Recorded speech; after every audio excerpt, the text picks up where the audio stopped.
अस्सलाम वालेकुम चबीज़, happy new year. कैसे हो आप लोग? उम्मीद करती हूँ कि खैरियत से होगे। वेल, इट्स लियान मोहज here and welcome back in the another episode of comic raising my fiance with money. So हाँ, क्यों एपिसोड्स के बीच में इतना डिले आया, क्यों मैं आप लोगों से 2025 के बाद सीधा 2026 में मिल रही हूँ, उसके बारे में बात करेंगे। But at the end of the video for now, let's step together in the another episode of madness. Then हमें और कारहान को एक रेस्टोरेंट में बैठे हुए दिखाया जाता है, जहाँ पे लिया कारहान की तरफ उस मेन्यू को करते हुए बोलती है कि तुम क्या लेना चाहोगे। तो कारहान बोलता है कि जो भी माय लेडी ऑर्डर करेंगी मैं वही ले लूंगा। तो एलिया वेटर से बोलती है कि तो फिर ठीक है, आप हमारे लिए 2 ग्लास मिल्क टी के बना कर ले आए। तो वेटर बोलता है कि ठीक है, समझ गया। और ये कह के जैसे ही वेटर जा रहा होता है तो हमें मालूम होता है कि यहाँ पर इतनी खामोशी थी कि उस वेटर की जो कदमों की आवाज़ है वो भी कारहान महसूस कर सकता था। यहाँ पे कारहान बोलता है कि यहाँ पर बहुत ज़्यादा खामोशी नहीं है। तो इलिया बोलती है कि हाँ, मैंने लोगों से कहा है कि किसी को अंदर ना आने दें। कारहान बोलता है क्यों, आपने ये पूरी जगह रेंट पे लिया है? तो इलिया बोलती है कि नहीं, ये जगह मेरी है। यहाँ पर भी इलिया बताती है कि यहाँ पर काफ़ी खामोशी है, इसलिए मैंने कुछ दिनों पहले ही यहाँ पर इस जगह को और कुछ और जगहों को खरीद लिया है। मुझे लगा यहाँ पर बहुत खामोशी होती है तो बेसिकली ये जगह बहुत बेहतरीन रहेगी। खैर, आप अपने साथ किसी अटेंडेंट को नहीं लाए, यहाँ पर आप अकेले आए हैं। तो कारहान बोलता है कि नहीं, मेरे साथ एक अटेंडेंट तो आता है लेकिन उसका कुछ और काम था, इस वजह से वो आ नहीं सका। और इसके अलावा अगर मैं अकेला आ भी जाऊँ तो भी मेरा नहीं ख्याल कि यहाँ के लोग मुझे अप्रोच करने की कोशिश करेंगे। ये सोचते हुए वो उदास हो रहा था, उसी पिछले वाक़ये को याद करते हुए जो उसके साथ पिछले एपिसोड में हुआ था। यहाँ पे अलिया बोलती है कि ठीक है, मैं इस बात को समझ सकती हूँ। इतने भी बताया कि यहाँ पर चाय आ जाती है और इन्हें बोलती है कि चलो अब थोड़ी बहुत बिज़नेस से रिलेटेड भी बात कर ही ली जाए। हम जिस सिलसिले में यहाँ पर आए थे, आपने उसके बारे में क्या कुछ सोचा कहा?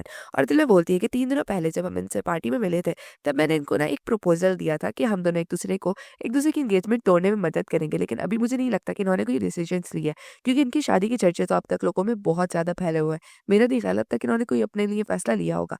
इतने में ही कारहान बोलता है कि एक्चुअली मैं यहाँ पर आया हूँ, ताकि आपका जो प्रपोज़ल है उसे रिजेक्ट कर सकूँ। और ये बात उसने बहुत ज़्यादा स्ट्रिक्टली वे में कही थी। जिसे सुन के इलिया तो शॉक ही हो गई थी कि क्या मतलब, इसने मेरा प्रपोज़ल रिजेक्ट कर दिया, बगैर सोचे-समझे कि इसमें भी इसका भी फ़ायदा था, मगर इसने मना कर दिया मुझे। अब मैं क्या करूँगी? और उसके ज़हन में ऐसे कई सवाल आते हैं। रेहान बोलता है कप को उठाते हुए कि मैं उस एंगेजमेंट को नहीं तोड़ सकता जो अब तक की मेरी मर्ज़ी के मुताबिक हो रही थी, और मेरे ख़्याल से मेरे लिए यही बेहतर होगा कि मैं आपके दिए हुए प्रपोज़ल को मना कर दूँ। यहाँ पे इलिया उसकी तरफ एटीट्यूड से देखते हुए बोलती है कि मेरे प्रपोज़ल को मना करना? उसने भी ये कहा, और उसके चेहरे को देखकर तो ऐसा बिल्कुल भी नहीं लगता कि वो इस फैसले से खुश है। मेरे ख़्याल से वो चाहता है कि वो अपनी एंगेजमेंट को तोड़ दे। इतने में ही इलिया जो है वो उससे बोलती है, क्या वाक़ई आपका कोई ख़्याल नहीं इस बारे में कि आप अपनी मंगनी को तोड़ दें? तो कायहान खामोशी से बैठा होता है और वो बोलता है कि मेरी फैमिली जो है वो अभी इस मैटर से रिलेटेड एक दूसरी फैमिली से डिस्कशन कर रही है, यानी कि डेलौटा की फैमिली से बातचीत कर रही है, और मेरा नहीं ख्याल मुझे इसके बीच में कोई प्रॉब्लम बननी चाहिए। तो इतने में इलिया बोलती है कि हाँ, बेशक आपको तब तक के बाहर से कोई वजह ना मिल जाए इसके लिए। तो मैं जानना चाहूँगी कि आपका अपना ओपिनियन क्या है? मैं इसको जानने के लिए बहुत ज़्यादा क्यूरियस हूँ लॉर्ड कायहान। तो कायहान थोड़ा शॉक्ड होके बोलता है कि मेरा ओपिनियन, तुम कहना क्या चाह रही हो इलिया? कायहान को इतना शॉक्ड होते हुए देखकर इलिया बोलती है कि ऑफ कोर्स ये किसी और की शादी तो है नहीं, ये तुम्हारी शादी है। तो तुम्हारा इससे रिलेटेड कोई तो तसव्वुर या कोई तो ख़्याल होगा। आखिरकार फैसला तो तुमने ही लेना है ना कायहान? जैसे सुनकर कायहान तो एकदम शॉक्ड खड़ा हुआ था, क्योंकि मेरे ख़्याल से उसके घर में किसी ने उससे पूछा भी नहीं है कि तुम्हें ये शादी करनी है कि नहीं करनी, कुछ नहीं पूछा गया उससे। ख़ैर, यहाँ पर जो इलिया है वो बोलती है कि मैं एक्सेप्ट कर लूँगी कि तुमने मेरे प्रपोज़ल को रिजेक्ट कर लिया। अगर तुम ये एंगेजमेंट अपनी मर्ज़ी से कर रहे हो, तो क्या मेरे लॉर्ड वाक़ई चाहते हैं कि वो डरावटा से एंगेजमेंट करें? तो यहाँ पर जो कहा था वो बिल्कुल खामोश बैठा हुआ था। एलिया बोलती है, मैं देख सकती हूँ, मुझे दिख रहा है कि तुम जो बस ज़बरदस्ती इस एंगेजमेंट को बर्दाश्त कर रहे हो और किसी तरह इस शादी को कर रहे हो। तो काहान खामोशी से अपने सर को नीचे करते हुए बोलता है कि मेरा नहीं ख्याल मुझे ये राइट है कि मैं डिसीजन ले सकूँ, या मैं बता सकूँ कि मैं क्या चाहता हूँ, मैं शादी करना चाहता हूँ कि नहीं करना चाहता। कायहान को इतना पेचीदा पाकर इलिया बोलती है कि आखिर इसमें बुराई ही क्या है? आप चाहो तो अपने डिसीजंस खुद से ले सकते हो। मैं समझ सकती हूँ, आज से पहले मैं भी ऐसे ही हुआ करती थी। मुझसे अपने छोटे से डिसीजंस भी नहीं लिए जाते थे। मैं वाक़ई दूसरों को फ़ॉलो करती थी। वो लोग जो कहते थे मैं वही करती थी। लेकिन अब मैं ऐसा नहीं करती। मैं उनकी बातों को नहीं मानती, क्योंकि ये चीज़ें अब मुझे नाखुश करती हैं। ये बात सुन के कायहान थोड़ा-सा उससे इंस्पायर सा हो जाता है। यहाँ पे कायहान उससे बोलता है, लेकिन तब क्या अगर दूसरे इस बात को महसूस करें और तुम्हें जज करें? तो एलिया बोलती है कि बेशक वो मुझे क्रिटिसाइज़ करे या मेरी तरफ पॉइंट करे अपनी फिंगर्स को, मैं उनके लिए क्या कर सकती हूँ? आखिरकार वो मेरे लिए मेरी ज़िंदगी थोड़ी जी रहा है, मैं अपनी ज़िंदगी खुद जी रही हूँ। तो मुझे इस बात से कोई फ़र्क नहीं पड़ता। लेकिन हाँ, अगर आप घबराए हुए अपने लिए खुद के डिसीजंस लेने के लिए, तो आप कह सकते हो कि एलिया ने मुझे बेवकूफ़ बना दिया और बेवकूफ़ी में फँसाकर मुझसे गलत फ़ैसले करवा लिए। आप चाहो तो इल्ज़ाम मुझ पे डाल सकते हो, लॉर्ड काहान। देन अब इलिया की आँखों को दिखाया जाता है और यहाँ पर इलिया बोलती है कि अगर कुछ गलत हो भी जाता है तो मैं आपकी नहीं, उसकी रिस्पॉन्सिबिलिटी लूँगी। और ये बात सुन के कारहान तो बहुत ज़्यादा इंस्पायर सा हो गया था इलिया से, लेकिन थोड़ा-सा ना अपने लिए बुरा भी महसूस कर रहा था कि लिटरली एक लड़की मेरे लिए स्टैंड ले रही है। वाह! ये बहुत बुरा है ऑफ कोर्स। ख़ैर, लेकिन कारहान यहाँ पे बोलता है कि मैं देख सकता हूँ माय लेडी, आप बहुत ज़्यादा वंडरफुल पर्सन हो। और मैं चाहता हूँ कि मैं आपके साथ आगे बढ़ूँ और अपने आप को भी थोड़ा बदलूँ, जैसे कि आपने अपने आप को बदला है और मैं आपके साथ बढ़ूँगा। मैं अपने आप को और हारते हुए नहीं देख सकता। मैं इस प्रपोज़ल को एक्सेप्ट करता हूँ। और यहाँ पर जब काहान ये बोलता है तो लिया मुस्कुराती है और वो बोलती है, ऑफ़ कोर्स आपने बहुत बेहतरीन डिसीज़न लिया है काहान। उसके बाद हमें इन लोगों का कॉन्ट्रैक्ट दिखाया जाता है, जहाँ पर लिया जो है वो काहान को कॉन्ट्रैक्ट दिखाती है और हमें इसमें मेन-मेन क्लॉज़ेज़ जो हैं वो दिखाए जा रहे होते हैं। जैसे कि पहले क्लॉज़ में लिखा हुआ था कि ये दोनों एग्री कर रहे हैं कुछ महदूद वक़्त के लिए एक-दूसरे का फेथफुली फेक लवर बनने के लिए, ठीक है? दूसरा ये था कि जिस दौरान इन लोगों का ये कॉन्ट्रैक्ट है, इस दौरान ये लोग दूसरा कोई अफ़ेयर नहीं रख सकते। तीसरा क्लॉज़ ये था इन दोनों के बीच में कि ये दोनों एक-दूसरे की सिंसियरली मदद करेंगे, एक-दूसरे की मंगनियों को तोड़ने के लिए। और चौथा और आखिरी क्लॉज़ ये मेंशन था कि इस कॉन्ट्रैक्ट में लिखी हुई बातें किसी और के साथ ये लोग लीक नहीं कर सकते। यहाँ पे कहान जो है वो इसको बहुत अच्छे से पढ़ रहा होता है, तो इतने में इलिया बोलती है कि आप इसको आराम से पढ़ लो, मैं इसे एडजस्ट कर सकती हूँ। अगर आपको कुछ भी अजीब चीज़ लगे या आपको कुछ इसमें एड अप करवाना हो तो आप मुझे बता दो, मैं इसमें कुछ चेंजेस करवा दूँगी। और फिर इलिया बोलती है कि आपको समझाने के लिए इस कॉन्ट्रैक्ट को मैं आपको बता देती हूँ कि इस कॉन्ट्रैक्ट को साइन करने के बाद हम दोनों एक-दूसरे के लिए बिल्कुल मतलब अच्छे वाले जो लवर्स होते हैं ना, उसकी तरह हम दोनों एक-दूसरे के साथ रहने वाले हैं। और हो सकता है हमारे बारे में कुछ नेगेटिव र्यूमर्स भी हैं वो फैले, लेकिन आप उसको उसके बारे में फ़िक्रमंद होने की ज़रूरत नहीं है। क्योंकि वक़्त के साथ वो जो र्यूमर्स है ना वो धुंधले पड़ जाएँगे और गायब भी हो जाएँगे। तो इतने में कहान जो है वो बोलता है कि मैं आपसे पूछ सकता हूँ एक बात कि चीज़ों को इतना पेचीदा क्यों होना है? इतना कॉम्प्लिकेटेड क्यों करना है? हम सिंपली भी कोई बहाना बना सकता है। तो रिया बोलती है कि ऑफ कोर्स नॉट, हमारे पास इससे अच्छा बेहतरीन बहाना हो ही नहीं सकता एंगेजमेंट्स को तोड़ने के लिए। बेशक कोई और बहाना तो वो एक्सेप्ट करेंगे ही नहीं। ये बहाना बेहतरीन है। और फिर यहाँ पे लिया बताती है कि मैं अपनी जो एंगेजमेंट है उसे तोड़ना चाहती हूँ। लेकिन अफ़सोस की बात ये है कि जो मेरा फियांसे है वो मुझसे हायर स्टेटस का है और उससे भी बड़ी मुश्किल की बात ये है कि उसके जो ताल्लुकात हैं वो इम्पीरियल फैमिली में भी कुछ है, जो कि मेरे लिए मुश्किल की बात बन सकती है। अगर मैं बगैर किसी वजह के उससे एंगेजमेंट तोड़ दूँगी, तो ऑफ़ कोर्स वो इस एंगेजमेंट को तोड़ने को किसी न किसी चीज़ से रिलेट करेंगे और बाद में ये बात जो है वो आपसे आके अगर लिंक होती है, तो मैं आपके स्टेटस को शील्ड की तरह इस्तेमाल कर सकती हूँ। राहत जितना भी ताकतवर बन जाए, वो आपके स्टेटस के सामने तो कुछ भी नहीं है। मुझे यकीन है उसका स्टेटस आपके स्टेटस के सामने माँद पड़ जाएगा, यानी कि फीका पड़ जाएगा और इसके जितने भी रिलेटिव्स या उसकी फैमिली या फिर चाहे इम्पीरियल फैमिली उसकी इसमें मदद करने के लिए क्यों ना उतर जाए, वो मेरा कुछ नहीं बिगाड़ पाएँगे आपकी स्टेटस की वजह से। और जहाँ तक बात है आपकी फैमिली की, यानी कि ड्यूक की फैमिली की, तो वो तो मेरे ख़्याल से आपको बस एंगेज करना चाहते हैं, चाहे वो किसी भी लड़की के साथ करें। और इस केस में मेरे ख़्याल से मैं लेडी टेलौटा से तो काफ़ी बेहतर हूँ। इलिया अपने आप को ऊपर से जितना भी दिखा ले कि वो बहुत ज़्यादा कॉन्फिडेंट है, लेकिन अंदर से बताया है कि वो डरी भी होती है और वो सोच रही होती है कि मुझे यकीन है कि ड्यूक की फैमिली जो है, वो इसमें मेरी खिलाफवर्जी ज़रूर करेगी, लेकिन वक़्त के साथ-साथ वो मुझे पहचान जाएँगे। और अगर वो मेरा और स्टेला टेलौटा का कंपैरिज़न भी करेंगे ना, तब भी मुझे यकीन है मैं बेहतरीन साबित होंगी। तो बेशक उनके लिए मुझे पसंद करना कोई गलत सौदा नहीं होगा। और फिर वो यहाँ पर जो कहान है वो बोलता है कि क्या ये हम हमेशा के लिए करने वाले हैं? तो इलिया बोलती है नहीं, बिल्कुल भी नहीं। ये बस 1 साल के लिए है। हम 1 साल के लिए बस लवर्स की तरह रहने वाले हैं। और इस दौरान हमें बहुत ज़्यादा अच्छा तरीके से काम करना होगा। मैं जो काउंटर मेजर्स हैं उनको भी तैयार कर लूँगी। तो इतने में कहान जो है वो बोलता है कि ठीक है, मैं भी पूरी कोशिश करूँगा, लेकिन तब क्या? अगर कोई इस कॉन्ट्रैक्ट को तोड़ दे, तो इलिया मुस्कुराते हुए उसकी तरफ देखते हुए बोलती है कि आप ऐसा करने की कोशिश करो, आपको पता चल जाएगा कि आपके साथ क्या होगा। और कहान बेचारा तो डरा हुआ भालू, आप देख सकते हो फ़ोटो के अंदर। खैर कहान खामोशी से नीचे देखते हुए स्माइल करता है और बोलता है ठीक है, मैं इसे साइन करूँगा। और यहाँ पे कहान जो है वो उन पेपर्स को साइन कर देता है। इलिया बोलती है कि अगर लोगों को मालूम होगा कि हम अचानक से लवर्स बन गए हैं, तो ये उन लोगों के लिए बहुत सस्पिशियस होगा। तो चलो अभी के लिए यही मान लेते हैं कि हम फर्स्ट साइट में ही ना प्यार में मुब्तला हो गए थे, पहली नज़र में ही। और उसके बाद आहिस्ता-आहिस्ता लोगों में हमारा जो प्यार की, मोहब्बत की जो इंतहा है वो दिखेगी, तो ऑफ कोर्स वो इन चीज़ों को हैंडल कर ही लेंगे। लेकिन मैं कोशिश करूँगी कि अपना बेस्ट दूँ और आप भी यही करना। तो आज से जो स्टेटस के इंचार्ज हो यानी कि वो आप हो, क्योंकि इलिया कारहान के पास सिर्फ़ स्टेटस की वज़ह से आई है और जो पैसों की ज़िम्मेदारी यानी कि वेल्थ की ज़िम्मेदारी है वो मुझ पर है। और इतने में ही इलिया एक डायलॉग बोलती है कि एक नकली रिश्ता जो कि एम्पायर को हिला के रख देने वाला है वो शुरू हो गया है।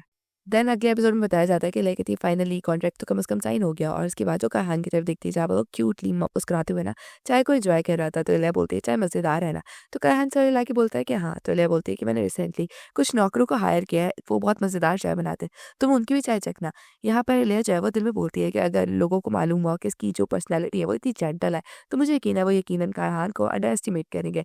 लेकिन अगर उन लोगों को ऐसे ही बीच में इन लोगों के बीच में अगर ऐसी मिसअंडरस्टैंडिंग्स चलती रही और वो कहान को मिसअंडरस्टूड करते हुए, तो मेरे ख़्याल से यकीनन मुझे फ्यूचर में इसको एज़ अ शील्ड इस्तेमाल करने में बहुत आसानी होगी। तो क्या मैं इसके रिलेशनशिप्स को लोगों के बीच में ऐसे ही रहने दूँ? लेकिन यहाँ पर इलिया, क्योंकि वो हीरोइन है तो अच्छा काम करती है, वो बोलती है कि कहा चूँकि तुम मेरे कॉन्ट्रैक्ट पे एग्री कर चुके हो, तो मैं भी तुम्हारे बदले में कुछ मदद करना चाहती हूँ। तुम्हें याद है ना, तुमने मेंशन किया था कि लोग तुम्हें मिसअंडरस्टैंड करते हैं और तुम्हें अप्रोच नहीं कर पाते तुम्हारी अपीयरेंस की वज़ह से। तो कहान बोलता है क्या तुम्हें वो याद है? तो इलिया बोलती है कि ऑफ कोर्स, मैं इसे कैसे भूल सकती, मैंने तुमसे वादा जो किया था आखिरकार।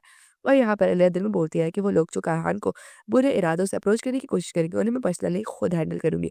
और फिर दरवाज़ा खोलते हुए बोलती है कि चलो जाकर हम कुछ कपड़े खरीदते हैं। सबसे पहले हमें तुम्हारी थोड़ी-सी जो अपीयरेंस है उसे चेंज करने की कोशिश करनी चाहिए। तो चलें क्या? तो कारहान कहता है कि हाँ, चलो जल्दी से चल के कुछ शॉपिंग करते हैं। उसके बाद ये दोनों शॉपिंग करने के लिए बाहर आ जाते हैं, तो इलिया बोलती है कि लॉर्डेस आपको किस तरह के कपड़े पहनना पसंद है? तो कारण बोलता है कि मेरी कोई ख़ास प्रेफ़रेंसेस नहीं है कपड़ों को लेकर। तो इलिया बोलती है क्या मतलब आपके वार्डरोब में सिर्फ़ और सिर्फ़ काले कपड़े मौजूद हैं? तो कारण शॉक्ड होके बोलता है कि लेडी आपको ये बात कैसे मालूम हुई? क्योंकि मैंने तो आपको ये नहीं बताया। तो इलिया बेचारी शर्मिंदा होके अपने सर को नीचे करके बोलती है कि दिल में कि ऑफ़ कोर्स मैंने आपको जब भी देखा आपने सिर्फ़ और सिर्फ़ काले रंग के कपड़े पहने हुए हैं और सिर्फ़ और सिर्फ़ आप उसमें एक काला भालू लग रहे होते हो और इसके अलावा माय लॉर्ड। और इसके बाद कहा बोलता है कि यस माय लेडी। तो ना बोलती है कि आपको मालूम है ना कि हमने जो भी कॉन्ट्रैक्ट साइन किया था उसमें लिखा हुआ था कि हम लोगों को एक-दूसरे के लिए बिल्कुल फेथफुल लवर्स की तरह रहना है, उसमें ये क्लॉज़ मौजूद है। तो कारण बोलता है कि हाँ, मुझे याद है। तो ना बोलती है क्या वाक़ई? तो अगर ऐसा है, आपको नहीं लगता आपको मेरे बराबर में चलना चाहिए ना कि मेरे पीछे चलना चाहिए? जिसे सुनते ही कारहान बोलता है ओह! और ये बोलते हुए बहुत घबराते हुए ना जल्दी-जल्दी हड़बड़ाते हुए भागता है और बोलता है अलिया मैं आ गया और उसके लिटरली वो बियर वाले जो कान थे वो भी निकल चुके थे सर से। इतने में बताया कि इन दोनों के सामने एक बहुत बेकार सी पर्सनैलिटी यानी कि राय हार्ट्स आ जाती है और उसके साथ लिटरली एक लड़की मौजूद थी। मतलब ये लड़का तो बिल्कुल नहीं सुधरने वाला। यहाँ पर ये राय हार्ट जो है वो बोलता है जैसे कि तुम यहाँ पे क्यों हो? और ये कहते हुए उस लड़की को अपने आप से दूर कर रहा था शू-शू करते हुए कि तुम मुझसे दूर जाओ। और ख़ैर वो लड़की को पीछे एडजस्ट करता है छुपाते हुए वो बोलता है लिया 1 सेकंड मैं तुम्हें सब कुछ एक्सप्लेन कर सकता हूँ। और यहाँ पर लिया दिल में बोल रही थी कि हमें यहाँ पे क्यों मिलना था? मतलब इतने सारे वक़्त में सिर्फ़ इसी वक़्त क्यों? ये मुझसे फिर कभी मिल लेता।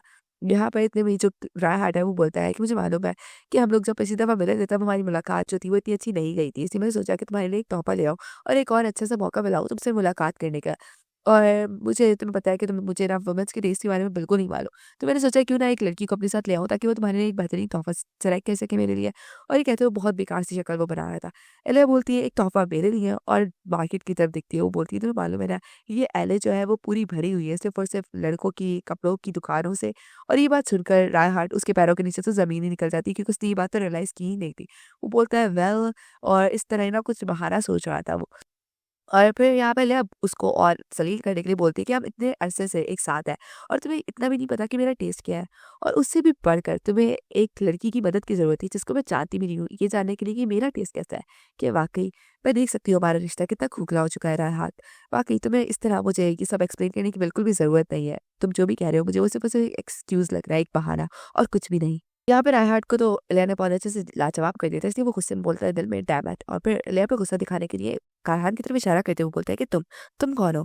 तो इलिया बोलती है वाओ परफेक्ट टाइम तुमने बहुत बेहतरीन वक़्त में मुझसे पूछा है, मैं तो बताना ही भूल गई थी इसके बारे में तुम्हें। और ये कहते हुए वो कारहान को बाजू से पकड़ती है और बोलती है कि मुझे इंट्रोड्यूस करने दो तुम्हें उस शख्स के साथ जिससे मैं बहुत ज़्यादा प्यार करती हूँ, लॉर्ड कारहान इवैंथियॉन। और ये बात सुनकर जब उसने लव्स इवैंथियॉन सुना उसके पाँव के नीचे से ज़मीन ही निकल गई थी। और वो उतनी धमकियों को याद कर रहा था जहाँ पर लोग बोल रहे थे कि अगर तुम उसके बारे में सोचते हो और उसके बारे में अपने दिल में बोझ सकते हो तो तुमने अपने आप को मरवाने के लिए पूरा इंतज़ाम जो है वो कर लिया है। और इसका तो निकनेम भी मर्डरर ऑफ बैटलफील्ड है ना। और उसके अलावा मैंने ये भी सुना था कि ये अगर किसी की तरफ 3 सेकंड घूर कर देख भी ले तब भी वो बंदा अपना जो गला है वो कटवाने के लिए तैयार हो जाता है। तो इलिया इससे प्यार करे ये मुमकिन ही नहीं है। तुम ये क्या कह रही हो इलिया? और यहाँ पे इलिया जो है वो बोलती है कि मैं इससे मिली थी पार्टी के अंदर और शायद तभी हम दोनों को एक-दूसरे से प्यार हो गया। मेरे ख़्याल से ये हमारी किस्मत में था। वाक़ई ना कारहान। और ये कहते हुए उसकी तरफ देखती है और कारहान भी इलिया की तरफ देखते हुए प्यार से बोलता है यस माय लेडी इलिया। और यहाँ पर जो राहत था वो तो गुस्से में आग बगोला हो जाता है। वो बोलता है तुम मुझसे झूठ बोल रही हो ना? तो इलिया बोलती है नहीं मैं तुमसे झूठ क्यों बोलूँगी? और उसके अलावा वैसे भी तुम थे ना वो जो मुझसे बोर हो गए थे, हमारी एंगेजमेंट से बोर हो गए थे तो बेशक ये होना ही था। इतने में जो राहत है वो दिल में बोलता है कि बेशक ये झूठ है। इलिया वो लड़की है जो कि सिर्फ़ मुझसे प्यार करती है और वो इस तरह के लड़के से जिसके नाम ही ब मर्डर ऑफ बैटलफील्ड है, उससे प्यार कर ही नहीं सकती, उसे इस तरह के लड़के नहीं पसंद। यहाँ पे ऐसा कोई रास्ता हो ही नहीं सकता कि वो पागल लड़की जिसे मुझे देखकर मुस्कुराती रहती थी और मेरे लिए अपना सब कुछ लुटाने के लिए तैयार थी, वो किसी और से मोहब्बत करने लग जाए। ये हो ही नहीं सकता। मैं उसे इस तरह जाने नहीं दूँगा। और यहाँ पर इलिया जो बोल थी ना वो बोलती है और वैसे भी उस वक़्त पार्टी में कुछ ऐसा था जो मैं तुम्हें बताना भूल गई।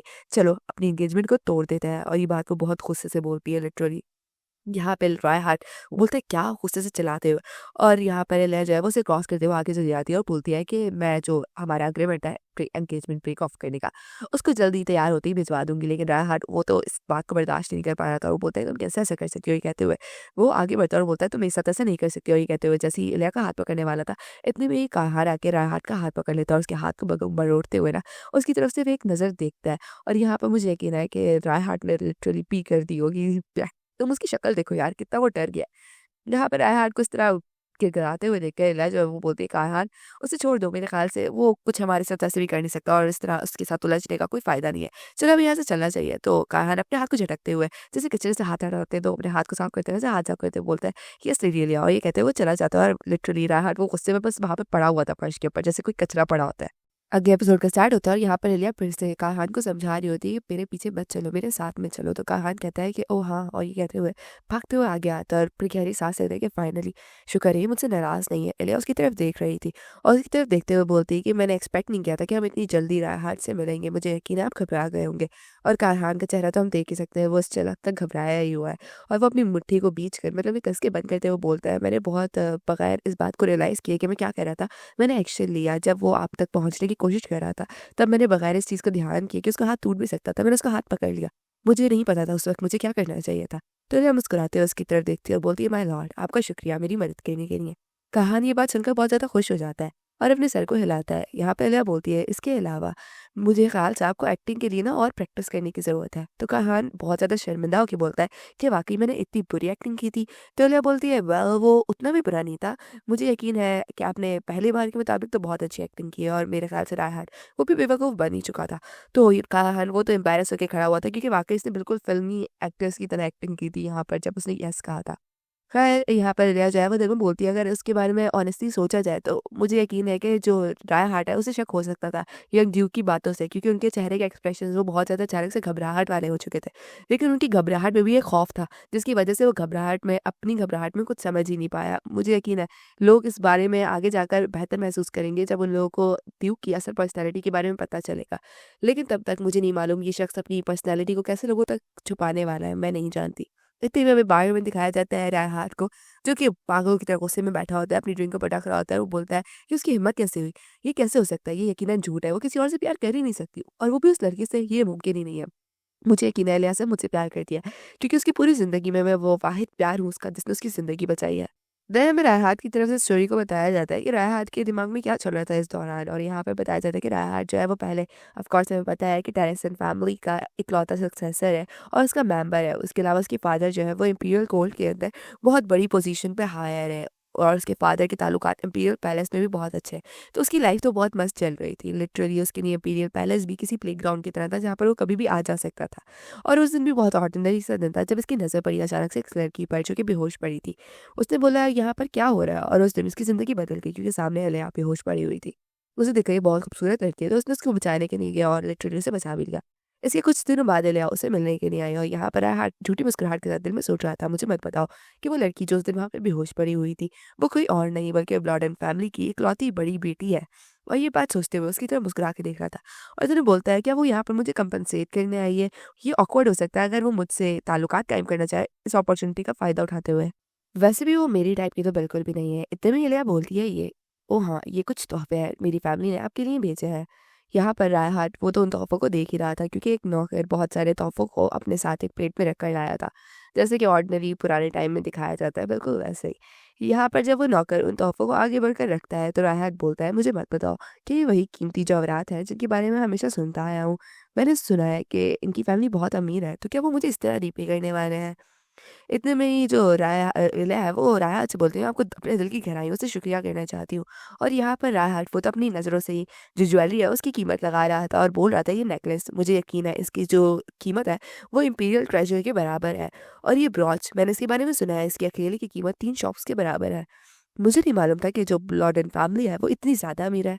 अगर ऐसा है तो मेरे ख़्याल से इतनी ज्वेलरी एक छोटी-सी जान बचाने के लिए इन्होंने मुझे दे दी। तो मेरे पैसों की जो तंगी है वो हमेशा के लिए ख़त्म हो जाएगी अगर मैं इस लड़की को हासिल कर लूँ। और फिर यहाँ पर जो रायहान है वो बोलता है, मैंने बस वही किया जो मुझे लगा कि मुझे करना चाहिए। और फिर मैंने इलिया की जो इन्फॉर्मेशन है उसे गैदर करना शुरू कर दिया ताकि मैं उसे जीत सकूँ, उसे हासिल कर सकूँ। उसके बाद बताया कि राहत जो है वो बोलता है कि मैं प्रिटेंड करना शुरू हो गया और उससे कोइंसिडेंटली मिलना शुरू हो गया, ये दिखाते हुए कि ये कोइंसिडेंट था। जबकि वहाँ जान पूछ के जाता था और बोलता था कि वाओ कितना हसीन दिन है, ताकि उसकी जो अटेंशन है उसे हासिल कर सकूँ। और मैंने ये भी प्रिटेंड किया कि हम दोनों का टेस्ट है वो सिमिलर है। मैं बोलता था कि वाओ लेडी आपको भी ये पसंद है, ये तो मुझे भी पसंद है। और फिर काफ़ी महीनों की एफर्ट्स के बाद फाइनली वो वक्त आया जब हमें कुछ चीज़ें कॉमन निकल आई। और मैंने बोला कि दीदी वाक़ई हम दोनों एक साथ कितने जचते हैं ना। वो वक़्त कितना आसान था, एक इनोसेंट वुमन को डिसीव करना ये वाक़ई बहुत आसान काम है। और फिर हम फाइनली एंगेज्ड हो गए और बहुत ज़्यादा खूबसूरत लवर के तौर पे लोगों के सामने आए। और वो वक़्त करीब ही था जब हमारी शादी होने वाली थी, मगर मेरे दिल में पता नहीं किसने मुझे कहा कि मेरे लिए कितनी शर्मिंदगी की बात है कि इतनी आसानी से किसी औरत से शादी कर लूँ। मैं अभी भी एक जवान, अमीर लड़का हूँ, तो मैं अपने आप को एक लड़की तक महदूद कैसे कर सकता हूँ? अभी तो मेरी ज़िंदगी को एन्जॉय करने का वक़्त है। और ये सोचते हुए मैं रेड लाइट डिस्ट्रिक्ट की तरफ चला गया। वहाँ पे मैं काफ़ी लड़कियों को अप्रोच करता था और उनको हासिल करना मेरे लिए मुश्किल ही होता था उस पैसों के ज़रिए जो अलिया मुझे देती थी। मैं हर रोज़ एक नई लड़की के साथ घूमता था और मेरा वक़्त जो था वो बहुत ज़्यादा मज़ेदार गुज़र रहा था। और फिर उसी दिन अचानक से जब अलिया राहत को देखती है और राहत उसने कहा कि मेरे लिए इस सिचुएशन में अच्छा यही होगा, भले से इसमें मेरी गलती है, मैं इल्ज़ाम इलिया पे डाल देता हूँ। वो मासूम है, वो चीज़ों को इस तरह उलझने नहीं देगी और वो कुछ वक़्त के लिए उदास होगी, लेकिन मुझे यकीन है वो मेरे बगैर जी नहीं सकती। तो मुझे यकीन है चीज़ें जो है वो आसान हो जाएगी। मुझे इसके बारे में इतनी फ़िक्र नहीं थी, लेकिन अचानक से वो उस लड़की के साथ आ गई और कहा वो मेरा प्यारा है। ये क्या बकवास है? वो उसका प्यार नहीं हो सकता, ये झूठ है, सिर्फ़ और सिर्फ़ झूठ।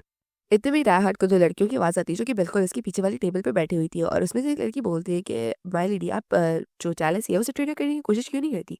और ये बात जो है राहत को कहीं न कहीं ज़हन में अटक जाती है और वो बोलता है जेलसी।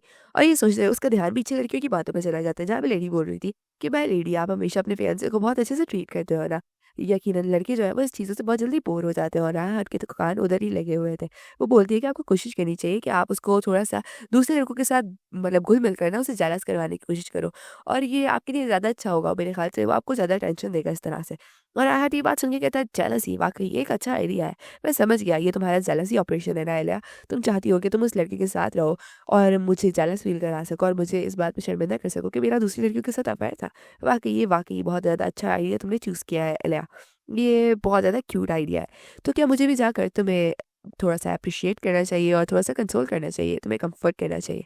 तो मैं आ रहा हूँ इलिया। देन हमें इलिया का कैसल दिखाया जाता है जहाँ पर इलिया कैरेट से उतर रही थी। इतने में उसका ग्रे वाला जो सर्वेंट है ना वो कुछ बोल रहा था, चाह रहा था लेकिन वो बोल नहीं पा रहा था, हेसिटेट कर रहा था। तो इलिया बोलती है क्या तुम्हें कुछ बोलना है तो बोल दो। और वो बोलता है कि मिस क्या वाक़ई ठीक है? मतलब वाक़ई एक कॉन्ट्रैक्चुअल रिलेशनशिप वो भी ड्यूक वेंथियोन के साथ ये बहुत ज़्यादा खतरनाक नहीं है। मुझे ये बातें पहले नहीं मिली थी, पता था जब हम लोग म्यूज़िक बॉक्स शॉप पे मिले थे। लेकिन जैसे-जैसे मैंने उनके बारे में इंस्पेक्शन किए, वो वाक़ई बहुत ज़्यादा डेंजरस इंसान है। क्या आपको ऐसा नहीं लगता? तो इलिया बोलती है फ्रांसिस तुम्हें लगता है कि वो डेंजरस है? तो फ्रांसिस अपने सर खुलाते हुए कहता है कि हाँ मिस मुझे ऐसा लगता है। तो इलिया बोलती है वैसे मैंने अपना जो इरादा है वो बना लिया है, तो तुम इसके बारे में ज़्यादा मत सोचो। और वैसे भी तो काहन बहुत ज़्यादा अच्छा नहीं लग रहा था जब वो राहत को मुझसे दूर कर रहा था, वो वाक़ई बहुत ज़्यादा खूबसूरत लग रहा था उस वक़्त। और पीछे उसका ग्रे हेयर वाला सर्वेंट वो तो बहुत ज़्यादा गुस्सा हो रहा था और वो बोलता है नहीं ऐसा भी नहीं था लेडी। खैर इलिया दिल में बोलती है फिलहाल तो मैंने मज़ाक किया है लेकिन वाक़ई काहान मेरे लिए बहुत सूटेबल मैच है क्योंकि उसे कुछ भी नहीं पता मेरे लिए आगे लाइफ पे क्या-क्या मुश्किल होने वाला है और मैं इसके लिए किस चीज़ों के लिए इस्तेमाल कर रही हूँ। और फिर इलिया जो है वो उससे बोलती ग्रे हेयर वाले सर्वेंट से बोलती है हर चीज़ जो है जो आज हुई है वो एक सीक्रेट है। तो इसे छुपा के रखना सबसे वो लोग बोलते हैं यस मिस। और इतने में ही इलिया को आवाज़ आती है किसी के इलिया कहने की, जो कि उसके सामने मतलब उसके फादर और मदर खड़े हुए थे जो कि बहुत अजीब दिख रहे थे। मतलब कि देखो आप इनको यहाँ पे क्लब लॉरेन उसके फादर हैं और वायलेट लॉरेन उसकी मदर है। उसका फादर वो सीरियस उतरते आते बोलते हैं कि मैं तुम्हारे बारे में बहुत ज़्यादा फ़िक्रमंद था। पूरे रास्ते जब हम सफ़र में थे, हम अपने बिज़नेस ट्रिप पे थे, मैंने तुम्हारा चेहरा नहीं देखा था इसलिए मैं बहुत परेशान था तुम्हारे लिए। तुम हमसे मिलने के लिए कमरे से बाहर क्यों नहीं आई थी इलिया बताओ ना? देखो तुम्हारा चेहरा ये कितना कमज़ोर हो गया है। तुम खाना सही से खा रही हो ना? ये कहते हुए वो उसको पिंच कर रहा था। इलिया बोलती है मैं ठीक हूँ। तो बोलता है नहीं मेरे बच्चे तुम ठीक नहीं हो और इतने में ना उसकी मदर वो नीचे आती है अपनी स्टिक को लाइक पटकते हुए और वो बोलती है इलिया और उसके लाइक डार्क ऑरा की वज़ह से ना इसका फादर और बेटी दोनों चुप हो जाते हैं। वो बोलते हैं कि चलो पहले कमरे में चलते हैं और फादर तो इलिया के बीच ही छुप जाते हैं। ये दोनों उदास सा चेहरा बना के बोलते हैं कि यस माय मदर। अगले एपिसोड के स्टार्ट में इलिया की मदर बोलती है अपने हस्बैंड से कि डियर तुम्हें तो मेरे बराबर में बैठना चाहिए ना और हमें उसके फादर को दिखाया जाता है जो कि बिल्कुल ना इलिया के अंदर घुस के बैठा होता है उसे तेक लगा के घबराहट में। लेकिन अपनी वाइफ की बात सुनकर वो खामोशी से आकर उसके बराबर में बैठ जाता है। यहाँ पर उसकी वाइफ बोलती है तो बताओ इलिया इस दफ़ा क्या हुआ है? तुम जल्द ही शादीशुदा होने वाली हो, तुम्हारी जल्दी शादी होने वाली है। तो इस तरह की छोटी-छोटी बातों पे आर्ग्यूमेंट करना और उसके बाद अपने आप को महीनों तक के लिए कमरे में बंद कर लेना, ये कोई अच्छी बात नहीं है। तुम क्या सोच रही थी आखिरकार? इस तरह 1-2 दफ़ा सीन बनाना चलो मैं समझ सकती हूँ, इस चीज़ को मैं एक्सेप्ट कर लूँगी किसी तरह से। लेकिन इस दफ़ा मसला क्या था आखिरकार? तो अलिया दिन में बोलती है क्या मुझे उन्हें बता देना चाहिए कि राय हार्ट का जो है वो अफ़ेयर चल रहा है? और फिर इमेजिन करती है कि अगर ये बता देगी तो उसके पेरेंट्स का रिएक्शन क्या होगा? उसके फादर बोल रहे थे कि डियर काम डाउन हो जाओ, तुम थोड़ा शांत हो जाओ। लेकिन उसकी माँ वो बहुत ज़्यादा गुस्सा हो रही थी और वो बोल रही थी, वो रास्कल रॉय हार्ट मैं उसे नहीं छोड़ूंगी, मतलब उसको गालियाँ दे रही थी।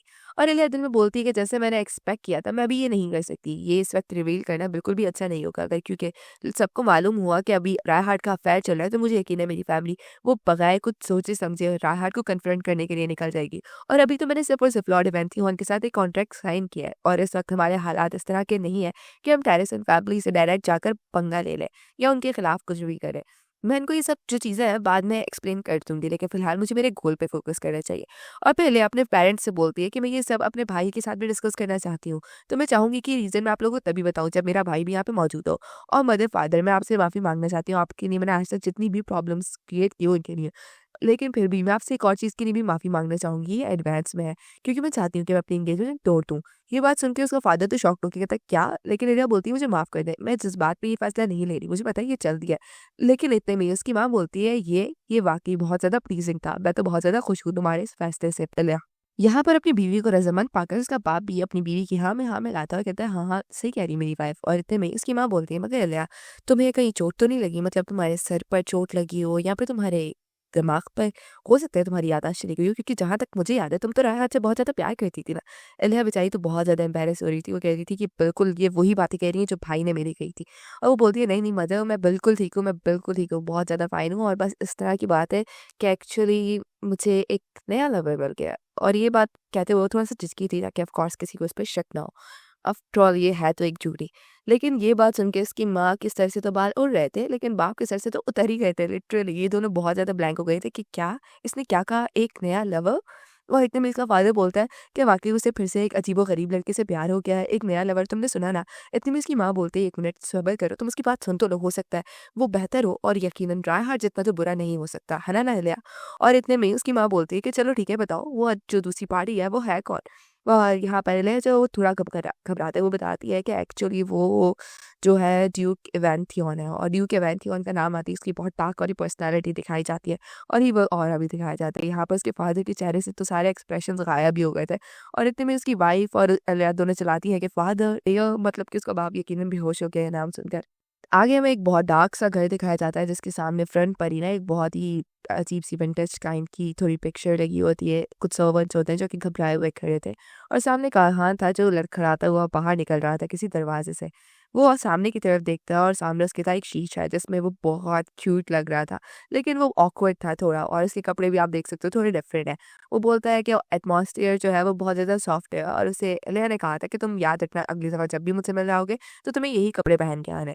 और एलिया की बातों को वो याद करा था जहाँ पर एलिया ने उसे कहा था कि तुम्हें साथ-साथ अपने जो फेशियल एक्सप्रेशन है, उसे भी थोड़ा प्रैक्टिस करते रहना चाहिए। और ये बात सोचते हुए वो बोलता है कि मुझे अपने फेशियल एक्सप्रेशन को प्रैक्टिस करना है और दिन में ये बात कहते ही वो स्माइल करने की कोशिश करता है। और आप यकीन नहीं करोगे ये बहुत डरावना था। आप देख ही सकते हो लिटरली ये नॉर्मली ज़्यादा क्यूट लग रहा था लेकिन अभी तो बहुत ही विलग रहा है। खैर इस तरह मुस्कुराने के बाद वो शीशे में देखता है कि शीशा तो टूट ही चुका है लिटरली और वो फिर गहरी आह भरता है और बोलता है एक स्माइल किया इस तरह कुछ। और दिल में सोच रहा होता है कि मुझे यकीन है कि अगर प्लास्टर का स्टैच्यू भी स्माइल करेगा ना, वो इतना अजीब नहीं होगा जितना बुरे तरीके से भी मैंने स्माइल किया।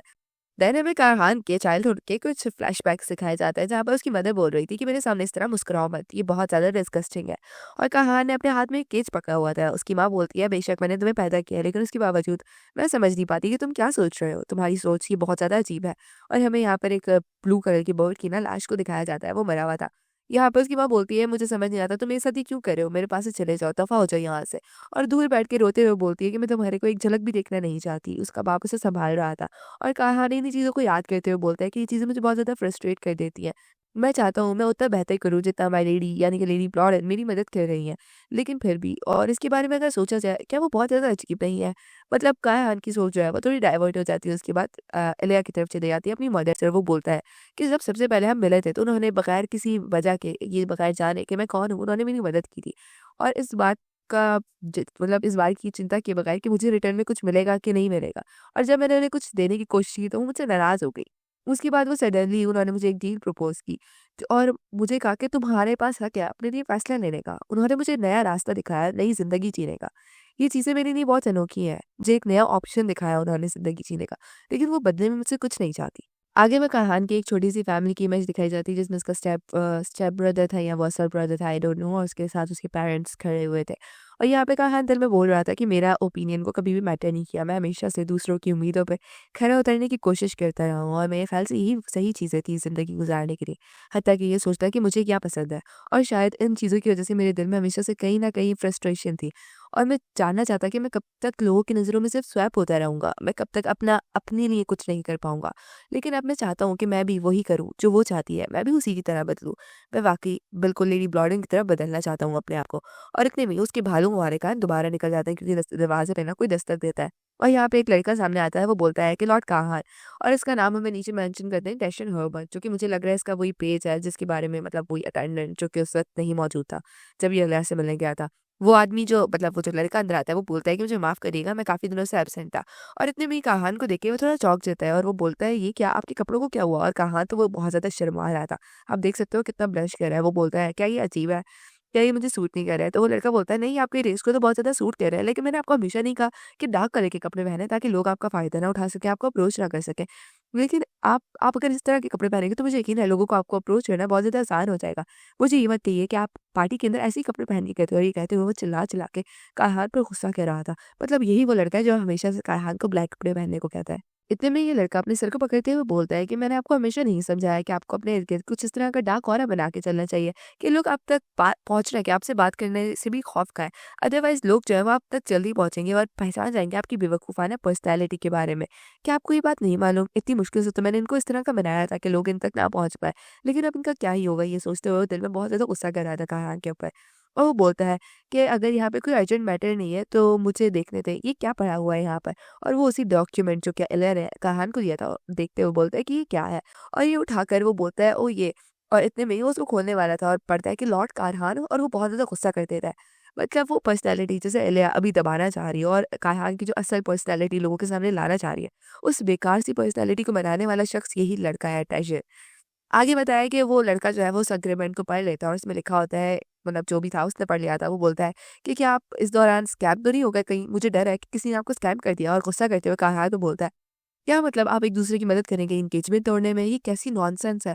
प्लीज़ अपने आप को एक्सप्लेन करें। यहाँ पे कायहान वो बोलता है कि ठीक है, मैं समझाता हूँ। और उसके तो लिटरली पसीने निकल रहे थे। मतलब इतना गुस्से वाला शख्स भी किसी से डर रहा है और अपने ही सर्वेंट से डर रहा है यार। खैर कायहान उसे छुपा नहीं पाता और वो सब कुछ एक्सप्लेन कर देता है। और बताया कि इस दौरान जो है वो लड़का वो बहुत ज़्यादा गुस्सा हो रहा था कि कॉन्ट्रेक्चुअल रिलेशनशिप, लिटरली आप मुझसे मज़ाक कर रहे हो, आप ये कैसे कर सकते हो? इस तरह का बड़ा डिसीज़न, और आपने की भी तब लिया जब मैं यहाँ पे मौजूद नहीं था। और इतने में जो कहान है वो बोलता है, क्या मतलब? ये एक डिसीज़न था जो कि मैंने अपने लिए खुद लिया है। और यहाँ पे वो लड़का खामोश हो जाता है, क्योंकि वो दिल में सोच रहा होता है कि ये डिसीज़न किसी और ने इनके लिए नहीं लिया और ना ही ये कोई इनसे गलती से लिया गया है। ये वो डिसीज़न है जो उन्होंने खुद से अपने लिए लिया है। ये सोच कर वो लड़का थोड़ी देर खामोश हो जाता है, कॉन्ट्रैक्ट की तरफ देखते हुए बोलता है, तो बताएँ आप कब जाने वाले हैं लेडी ब्लॉडेन से मिलने के लिए? क्या तकरीबन 4 दिनों में? तो फिर ठीक है, अगली दफ़ा जब आप जाएँगे तो मैं भी आपके साथ जाऊँगा, क्योंकि मुझे खुद पर्सनली जाके वेरीफ़ाई करना है कि क्या वो इतना ट्रस्टवर्थी है कि उन पे यकीन किया जा सकता है कि नहीं किया जा सकता। और अलिया को दिखाया जाता है जो कि अपने बेहोश फ़ादर के पास बैठी होती है और कह रही होती है कि फ़ादर होश में है, क्योंकि उसके फ़ादर तो होश में ही नहीं आए हुए होते अब तक। अगले एपिसोड के स्टार्ट में वही का सीन दिखाया जाता है जहाँ पे काहान और इलिया एक-दूसरे से मिलने के बाद जब घर जा रहे थे, तब इलिया जब कायरस पे चढ़ रही थी, तो इलिया ने काहान से कहा कि हम दोबारा मिल सकते हैं उसी टी शॉप पर जिस पर हम आज मिले हैं। मैं दोबारा वहाँ तुमसे मिलना चाहूँगी। तो काहान उसे देख रहा था। इलिया बताती है कि खुशकिस्मती से राहत को हमारी जो बात है उस पे यकीन आ गया और वो बेवकूफ़ बन गया, मगर और नेचुरली एक्ट करने के लिए मेरे ख़्याल से हमें एक-दूसरे के बारे में और जानने की ज़रूरत है और इस तरह ही हम एक-दूसरे के लिए बेहतर फेक लवर्स बन पाएँगे। ये बात सुन के काहान अपने सर को हाँ में हिलाता है। तो लगा कि ठीक है, फिर दोबारा 3 दिन बाद तुमसे यहीं पे मिलूँगी, ये कहते हुए मुस्कुराते हुए चली जाती है। और फिर हमें बताया जिस दिन पे वादा किया था कि हम इस दिन मिलेंगे, उस दिन इलिया तैयार हो रही थी, एक मेड उसकी हेल्प कर रही थी और इलिया यहाँ पे दिल में सोच रही थी, लकीली मुझे एक फेक लवर तो मिल चुका है, लेकिन फिर भी जो नेक्स्ट स्टेप है वो बहुत ज़्यादा मुश्किल है, क्योंकि जो इनका इम्पीरियल लॉ है उसके मुताबिक किसी भी एंगेजमेंट तोड़ने के लिए ना दोनों तरफ से बराबर की हामी होना और रज़ामंदी होना ज़रूरी है। और अगर ऐसा नहीं होता और राहत की तरफ से लिया कोई अप्रूवल नहीं मिलता, तो ये बात जो है वो कोर्ट तक भी जा सकती है। तो उसे जल्दी कुछ एग्रीमेंट करना होगा उसके साथ, वरना ये बहुत ज़्यादा वक़्त ले लेगा और वो नहीं चाहती कि इतना ज़्यादा वक़्त लगे, वो चाहती है जल्द से जल्द खत्म हो। इतने में दरवाज़े पे ना कोई दस्तक देता है और ये इलिया का नौकर था।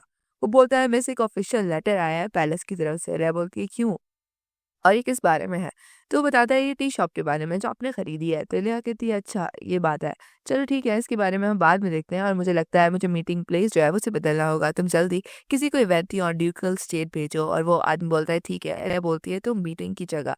ओह हाँ, वो जगह बिल्कुल ठीक रहेगी और हमें जगह नहीं बताई जाती फ़िलहाल। देन ये एक नई जगह पर आता है जिसका नाम कुछ पेटल स्टोरीज़ करके है। आई डोंट नो मैं ठीक प्रोनाउंस कर रही हूँ कि नहीं। ख़ैर आगे बताया कि बेल बजती है और एला उठती है और कहती है तो आप लोग आ गए और यहाँ पर सामने काहान खड़ा था, उसके पीछे उसका वही टाइजन बंदा भी खड़ा हुआ था उसकी और काहान का चेहरा लटका हुआ था क्योंकि उसने उसको फिर से ब्लैक कपड़े पहना दिए थे। मुझे बहुत गुस्सा आ रहा है इस बंदे पर। क्या मसला है उसके अपीयरेंस से उसको? वो काहान को जानबूझ के बुरा दिखाना चाह रहा है, आई डोंट नो व्हाई। इतने में एलिया बोलती है कि पर्सन कौन है आपके पीछे? तो काहान मुँह लटकाते हुए बोलता है कि मेरी एड है और उस आदमी के चेहरे पे आप गुस्सा देख रहे हो, एकदम चमगादड़ की तरह है ये। इतने में काहान बोलता है मुझे माफ़ करिएगा, मैं इस तरह कॉन्ट्रैक्ट के बारे में किसी और को नहीं बताना चाहता था, लेकिन मैं इस बात को छुपा नहीं सका। तो एलिया उसकी तरफ देखते हुए बोलती है क्या मैं इस पे ट्रस्ट कर सकती हूँ? और इतने में वो आदमी बोलता है जी। और यहाँ पर एलिया दिल में सोच रही है पर्सन बहुत अजीब लग रहा है और ऐसा लग रहा है कि ये मुझसे बहुत ज़्यादा मोहतात है, मुझसे बचने की कोशिश कर रहा है जैसे मैं कोई बुरी लड़की हूँ। इतने में एलिया बोलती है ठीक है फिर कोई बात नहीं क्योंकि मेरे गार्ड्स को भी इसके बारे में मालूम है, तो आपके भी गार्ड्स को मालूम होना चाहिए। और फिर एलिया बोलती है कि मैं एलिया ब्रॉडन हूँ, आपसे मिलके बहुत अच्छा लगा। और जो टाइसन है वो अपना इंट्रोडक्शन देता है कि मैं टाइसन हर्बल और आगे वो कुछ भी नहीं बोलता। इन दोनों के बीच में तकरार तो आप खुद ही देख सकते हो। एलिया बोलती है ये मैं सोच रही थी कि इसे मुझे लग रहा है ये मुझसे मोहतात रह रहा है, लेकिन ऐसा नहीं है, साफ दिख रहा है कि ये बंदा कुछ तो गड़बड़ महसूस कर रहा है मुझ में से, कुछ तो चेंज लग रहा है। खैर इतने में वो आदमी बोलता है कि आपने अचानक से उसी दिन जिस दिन आप लोगों ने मिलना था जगह क्यों चेंज कर दी? क्योंकि ये जगह ना बहुत बुरी होती है, बहुत बेकार सामान यहाँ पे पड़ा होता है और अच्छी जगह नहीं होती मुलाकात के लिए। इतने में ही वो आदमी जो है वो गुस्सा करते हुए बोलता है कि ये हमारे लिए मतलब हमारी बुराई नहीं है या हमारी बेइज़्ज़ती नहीं है। तो काहान गुस्सा करता है उस पे कि टेंशन तुम क्या बकवास कर रहे हो? एलिया के गार्ड से तो बहुत ज़्यादा गुस्सा हो जाते हैं क्योंकि वो लेडी के साथ उनके सामने ही कोई बदतमीज़ी कर रहा है और ऊपर से एक नौकर बदतमीज़ी कर रहा है। उसकी इतनी हिम्मत हुई कैसे? ये सोचते हुए वो आगे बढ़ रहे थे। लेकिन एलिया उन्हें रोकती है और कहती है कि मुझे माफ़ करना है सडन चेंज के लिए। एक्चुअली मुझे रॉयल फैमिली की तरफ से एक लेटर आया था और उन्होंने मुझे कहा कि अनफॉर्चुनेटली जो मीटिंग प्लेस है उसको रीडेवलपमेंट एरिया के ज़ोन में वो आ रही है, तो वो जगह प्रोहिबिटेड है, उस पे कोई आ नहीं सकता। इसके लिए उन्होंने मुझे 10 करोड़ के क्लॉज़ को कंपनसेट भी किया। और ये बात सुन के जो टाइसन था वो कहता है अच्छा ठीक है, ये वजह थी, ओके ठीक है। और इसके बाद वो चौंक जाता है कि क्या 10 करोड़? इतनी बड़ी अमाउंट? तो एलिया बोलती है कि हाँ, मैं समझ सकती हूँ एक्चुअली मैं जो हूँ ना थोड़ी-सी लकी हूँ इस मामलात में, तो मैं आपको एडवाइस करूँगी कि काइंडली मेरे बारे में थोड़ा-सा पहले ही इस तरह की चीज़ों के लिए तैयार है। क्योंकि ऐसा होता रहता है मेरे साथ, कभी भी कुछ भी हो जाता है, तो थोड़ा-सा आगे से आप इस बात का ध्यान रखिएगा। इतने में ही जो एलिया का सर्वेंट है वो आगे बढ़ता है और सीट को खिसकते हुए कहता है कि लेडी आप बैठिए। और इतने में ही इलिया कहान वगैरह को बोलती है कि प्लीज़ हैव अ सीट और उसके बाद बोलती है कि ये जगह बहुत ज़्यादा इम्प्रॉपर है, तो मुझे नहीं पता मैं आपको क्या ऑफ़र कर सकती हूँ और फ्रांसिस जो हमारे लिए हो सके तो कुछ पीने के लिए लाओ। तो फ्रांसिस कहता है येस और ये कह के वो गुस्से में ही चला जाता है। इतने में ही इलिया बोलती है कि चलो ठीक है हमें पॉइंट पे आना चाहिए सीधा, तो कहान से हिलाता है। इतने में ही तैशीन जो है वो बीच में मुदाखलत करता है और बोलता है माय लेडी में यहाँ पर कुछ है जिसके बारे में मैं कुछ कहना चाहती हूँ। तो इलिया बोलती है कि ठीक है बोलो। तो तैशीन डायरेक्ट बोलता है कि क्या आप इस कॉन्ट्रैक्ट को टर्मिनेट कर सकती है? आप देख सकते हो उसका एटीट्यूड इलिया के सामने कैसा है। और वो बोलता है कि लॉर्ड काहाँ जो है वो किसी ट्रबल में पड़ना नहीं चाहते, वो दूसरों के मैटर्स में नहीं घुसना चाहते। मैं नहीं जानता आपकी रियल इंटेंशंस क्या हैं और मैं नहीं चाहता कि लॉर्ड काहाँ जो है वो आपकी पर्सनल मैटर्स में इन्वॉल्व होकर प्रॉब्लम में फँसे। इतने में ही काहान बोलता है टेंशन, ये बस टेंशन नहीं बोला जा रहा है, उसके आगे इसकी से कुछ बोला ही नहीं जा रहा। इतने में ही इधर दिन में बोलती है कि ये आदमी एक एड से ज़्यादा तो गार्डियन महसूस हो रहा है काहान का और फिर साँस लेते हुए बोलती है, क्या ये वाक़ई वो चीज़ है जो यंग ड्यूक चाहते हैं? और यहाँ पे यंग ड्यूक तो खामोश ही बैठा हुआ था अजीबो-गरीब सा मुँह बना के। एलिया बोलती है इसकी एड होने की वजह से तुम्हें मालूम होना चाहिए इसके बारे में क्या रूमर्स जो है वो लोगों के बीच में मशहूर है। और वही रूमर्स हमें दिखाए जा रहे होते हैं जहाँ पर सब बोल रहे होते हैं कि ये खून का प्यासा आदमी है, एक एरोगेंट पर्सन है, ये रूथलेस है, ये बहुत बुरा है, इसने तेरे भाई को मार दिया। और एलिया बोलती है इस सिचुएशन में तुम्हें लगता है इस तरह की मिसअंडरस्टैंडिंग्स का राइज होना कि ये ठीक है, कि ये वाकई वो चीज़ है जो ड्यूक को चाहिए ना कि तुम्हें चाहिए। और ये बात सुन के टेंशन वो थोड़ी देर के लिए ना कश्मकश में पड़ जाता है क्योंकि उसे तब तक यही लग रहा था कि कहान ये सब चाहता है, वो चाहता है कि वो लोगों से महसूस रहे। और इतने में एलिया बोलती है कि अगर ये वो एड है जो इस चीज़ का ख़्याल रखती है कि काहान लोगों से दूर रहे और महफूज़ रहे, तो क्या इसको लगता है कि इतना मतलब ठीक है काहान के लिए कि लोगों के बीच में उसके लिए इतनी ज़्यादा बुरी चीज़ें फैलना और लोगों के बीच में उसके बीच में कुछ अंडरस्टैंडिंग ना होना। वो हमेशा से क्या ये चाहता था कि लोग उससे डरें और उसकी ट्रू नेचर को ना जानें कि यही इसकी इंटेंशंस है और इस र्यूमर्स को एज़ अ शील्ड इस्तेमाल करके एक लोगों के और काहान के बीच में एक बैरियर बना के रखना, ताकि वो अपनी करंट डेली लाइफ़ को मेंटेन कर सके और बगैर किसी मसले में फँसे अपनी ज़िंदगी को दुनिया से छुपा कर ज़िंदा रख सके। एक पहली झलक में अगर इसको देखा जाए तो ये काफ़ी हद तक बेहतर दिखता है, लेकिन अगर इसको आगे देखा जाए तो ये एक वो रास्ता है जो काहान को दूसरी दुनिया से आइसोलेट कर देगा, उसे दूसरों से घुलने-मिलने से रोकेगा। और एलिया बोलती है अगर ऐसे ही चलता रहा तो तुम्हें लगता है कि ये शुरू-शुरू में कंफर्टेबल होगा, मगर आगे जाके काहान के लिए बिल्कुल अच्छा नहीं होगा। ये वो किसी से भी आगे जाके इंटरेक्ट नहीं कर पाएगा अपनी पूरी ज़िंदगी में। क्या तुम यही चाहते हो टेंशन? और टेंशन बोलता है क्या ये इतना एक्सटेंड होने वाला था? मुझे ये नहीं मालूम था। मैं इतना एक्सटेंड के लेवल पर ये नहीं चाहता था। इतने में इलिया बोलती है, "तो मिसअंडरस्टैंडिंग तुम्हें क्या लगता है वो यहीं पे खत्म हो जाएँगी? वो बड़ी गहरी होती जाएगी वक़्त के साथ और बढ़ती जाएँगी। और इसी तरह अगर ये बढ़ती रही तो मेरा नहीं ख़्याल कोई भी पर्सन उसके साथ इन्वॉल्व होना चाहेगा और उसकी गवाही के लिए भी अगर उस वक़्त कोई पर्सन नहीं होगा कि कान्हा ऐसा पर्सन नहीं है, तो कौन ही उससे आगे जाके बात करना चाहेगा? और इस वक़्त में जब मैं उसे अपॉर्च्युनिटी दे रही हूँ किसी के साथ मिलने के लिए, तब तुम भी उसे रोक रहे हो। तो क्या तुम यही चाहते हो टैशन?" और यहाँ पे जो टैशन है वो दिन में सोच रहा था कि मैं हमेशा से बस कान्हा को प्रोटेक्ट करना चाहता था। मुझे लगता है कि मैं इस तरह करके कायन को प्रोटेक्ट कर रहा था, मुझे नहीं पता था ये सब इतना बढ़ जाएगा। देन हमें टैजिन का पर्सपेक्टिव बताया जाता है, टैजिन दिमाग में सोच रहा था जब मैं ड्यूक से फर्स्ट टाइम बैटलफील्ड के अंदर मिला था, वो कुछ इस तरह का कैरेक्टर था, जो किसी की भी वजह से सफ़र कर सकता था हार को। क्योंकि वो इस तरह के आदमी थे जो मुश्किल में भी अपने बारे में नहीं सोचते थे, लेकिन हमेशा दूसरों की फ़िक्र करने को प्रायोरिटाइज़ करते थे। मुझे याद है उस वक़्त जब बैटलफील्ड में कोई नहीं था, सिर्फ़ एक बंदा मरा था, वो उस एक बंदे के लिए भी लौटे थे। और आप जानना चाहेंगे कि वो एक बंदा कौन है? और आगे बताया जाता है कि एक जंग के बीच में टैर्जन जो था वो हार गया था, उसकी टाँग टूट चुकी थी और वो जंग में अकेला रह चुका था। उस वक़्त उसके पास कोई होप नहीं थी, उसे लगा था वो मरने वाला है और यहाँ पर अचानक से उस वक़्त जब कोई नहीं आया तब काहान आया और अपनी जान को खतरे में डालकर उसने टैर्जन की जान को बचाया। यहाँ पे टैर्जन ने उस वक़्त में उससे बहुत ज़्यादा लगाव लगा लिया था और अपने आप को मतलब उसके लिए बस फ़क़त कर दिया था, एक तक महदूद कर दिया था कि मैं हमेशा इनको सर्व करूँगा। और फिर जब जो काहान था वो सक्सेसर बना अपनी फ़ैमिली का, तब उसने कहा कि मैं हमेशा से उनको बचाऊँगा और उनको पहले ही आने वाले डेंजर से, खतरे से महफ़ूज़ कर लूँगा, उससे बचा के रखूँगा और लोगों के ज़रिए उन्हें कभी भी मैनिपुलेट नहीं होने दूँगा। मुझे लगा था इस तरह करके मैं उनकी मुश्किलात को एडवांस में ही ब्लॉक कर रहा हूँ, लेकिन मुझे नहीं पता था कि कुछ ऐसा है जो काहान को नहीं चाहिए। इतने में काहान जो है वो टैर्जन के कंधे पे हाथ रखता है और वो बोलता है, "थैंक यू मेरी फ़िक्र करने के लिए, अब तक के लिए, लेकिन ताहम मैं चाहता हूँ कि आगे से फ़ैसले मैं खुद लूँ। मुझे मालूम है कि मैं बहुत ज़्यादा पिछले वक़्त में तुम पे रिलाय करता रहा हूँ और ये इतना अच्छा नहीं था। मैं माफ़ी माँगता हूँ अगर मैं एक अच्छा सुपीरियर नहीं रहा तुम्हारे लिए और मैं कोशिश करूँगा कि मैं अब से अपने आप को बदलूँ। तो इतने में टाइसन जो है वो रोते हुए दिल में सोच रहा था, मतलब उदास वाला चेहरा बनाकर दिल में सोच रहा था मैं गलत था। मैंने अब तक जो भी किया वो सिर्फ़ और सिर्फ़ अपने लिए था, ना कि लॉर्ड काहान के लिए। मैं खुद को सैटिस्फाई कर रहा था। ये सोचते हुए टाइसन काहान को वो करता है और कहता है यस। इतने में ही जो सर्वेंट्स हैं आके वो भी आ जाते हैं, वो बोलते हैं हम आ गए। और इतने में दिल में वो बोलते हैं 1 मिनट यहाँ पे क्या हुआ है? इतना एटमॉस्फेयर बदला-बदला क्यों लग रहा है? इतने में ग्रे हेयर वाला आदमी जो है वो ब्लू हेयर वाले आदमी को साइड पे ले जाके बोलता है बताओ तो सही क्या बदल गया है? मुझे इतनी अलग-अलग चीज़ें क्यों महसूस हो रही है माहौल के अंदर? एटमॉस्फेयर क्यों बदल गया अचानक से? क्या हुआ है? लेकिन ब्लू हेयर वाला आदमी उसे कुछ नहीं बताता। खैर इतने में टेंशन आता है, वो लिया को वो करता है और ग्रे हेयर वाला आदमी दिल में बोलता है, क्या लेडी के फैन क्लब में एक और आदमी शामिल हो गया? क्या उन्होंने एक और आदमी को बदल दिया है? इतने में एलिया बोलती है चलो ठीक है, ये सब बातें बहुत हो गई, अब हम पॉइंट की बात कर लेते हैं। ये एपिसोड के स्टार्ट में एलिया जूस का जो ग्लास होता है उसे उठाते हुए बोलती है तो फिर हम क्यों ना अपनी ड्रिंक्स को एंजॉय करते हुए बात करें और ये बात कहकर वो काहान को इशारा करती है कि आप खाना शुरू करें। तो काहान टेबल की तरफ देखकर हर चीज़ को घूर रहा होता है कि कौन सी लूँ और इतने में वो एक चाय की तरफ घबराते हुए हाथ उठाता है और जैसे ही वो चाय को उठाने वाला था इतने में एलिया बोलती है कि आप थोड़ी शुगर लेना चाहेंगे और काहान तो घबरा ही जाता है जैसे उसने ये बात किसी से छुपाई हुई थी और इसका राज खुल गया हो। यहाँ पे एलिया बोलती है अपने सर्वेंट से फ्रांसिस से कि मेरे ख्याल से इनको मिल्क ही अच्छी लगेगी, जाओ फ्रांसिस। और जैसे ही वो आवाज़ आती है इतने में टेजन बोलता है लॉर्ड काहन को मीठा जो है वो बिल्कुल नहीं पसंद, मतलब अब इस लड़की को इस चीज़ों में भी मुदाखलत करनी है। इतने में एलिया बोलती है क्या मतलब तुम क्या बोल रहे हो? और काहन वो फिर से खामोश होकर बैठा हुआ था डर के मारे। एलिया बोलती है मगर लास्ट टाइम मुझे याद है इन्होंने कहा था उस चाय का जायका मज़ेदार है।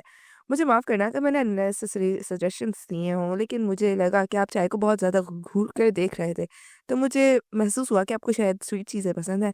इतने में काहान घबराते हुए बोलता है मीठी चीज़ें, हाँ, मुझे वो पसंद है। ये बात सुन के टाइसन तो घबराते हुए पीछे मुड़ता है, जैसे उसने कुछ ऐसा सुन लिया जिसको नहीं सुनना चाहिए था और एलिया एलिया तो बस मज़े से अपनी ड्रिंक एन्जॉय कर रही थी। इतने में फ्रांसिस चिल्लाता है क्या? और फिर वो एक और लंबी चीख मारता है कि क्या आपको मीठा पसंद है? मतलब ये लड़का हर चीज़ को हाइप क्रिएट कर देता है, हर छोटी से छोटी चीज़ पर। मतलब काहान मीठा भी नहीं खा सकता, इससे भी कुछ उसकी इमेज को होगा। आगे बताया काहान तो बच्चों की तरह शर्मा रहा होता है क्योंकि टाइजन उसने उसकी पूछताछ शुरू कर दी थी कि आपको मीठी चीज़ें पसंद है, कब से ये बात हुई है? मतलब आपको कब से मीठी चीज़ें पसंद आना शुरू हो गई? तो इतने में काहान बोलता है एक्चुअली बात ये है कि मुझे कुछ वक़्त से पसंद है। तो टाइजन बोलता है कि आपने पहले ऐसा कुछ तो नहीं खाया? तो काहान कहता है इसका वजह ये थी कि कभी किसी ने मुझे रिकमेंड नहीं किया था खाने के लिए। मतलब ये इतना नवाबी कि इसको कोई बोलेगा कि मीठा कुछ ट्राई कर लो तभी ये पागल ट्राई करेगा।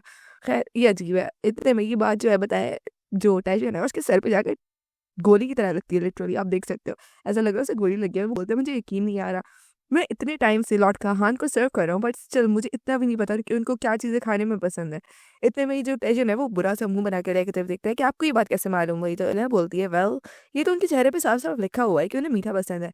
ये बात सुन के टैशन एक दफ़ा ना गौर से इलियाको की तरफ देखता है और उसके बाद वो काहान की तरफ देखता है। आप देख सकते हो वो बोलता है वाक़ई मैं तो नहीं बता सकता कि इनके चेहरे पे क्या लिखा हुआ है, क्योंकि काहान का चेहरा हमेशा सिर्फ़ एक ही ब्लैंक एक्सप्रेशन पे रहता है। लेकिन इलिया हमेशा से जज कर लेती है उसे क्या चाहिए या क्या नहीं चाहिए। इतने में बोलती है, "ओह! अगर हम इस बारे में बात कर ही रहे हैं और हम अब एक साइड पर हैं, तो मैं चाहती हूँ कि मैं तुम्हें और अच्छे से कॉन्ट्रैक्ट के बारे में बताऊँ।" और फिर इलिया बताती है कि मैंने उसको सब कुछ कॉन्ट्रैक्ट के बारे में समझाया कि अब तक क्या हुआ है। और वो बताती है कि हमने एक लवर्स की तरह रहने का प्रिटेंड करने का, दिखावा करने का इस कॉन्ट्रैक्ट में लिखा हुआ है।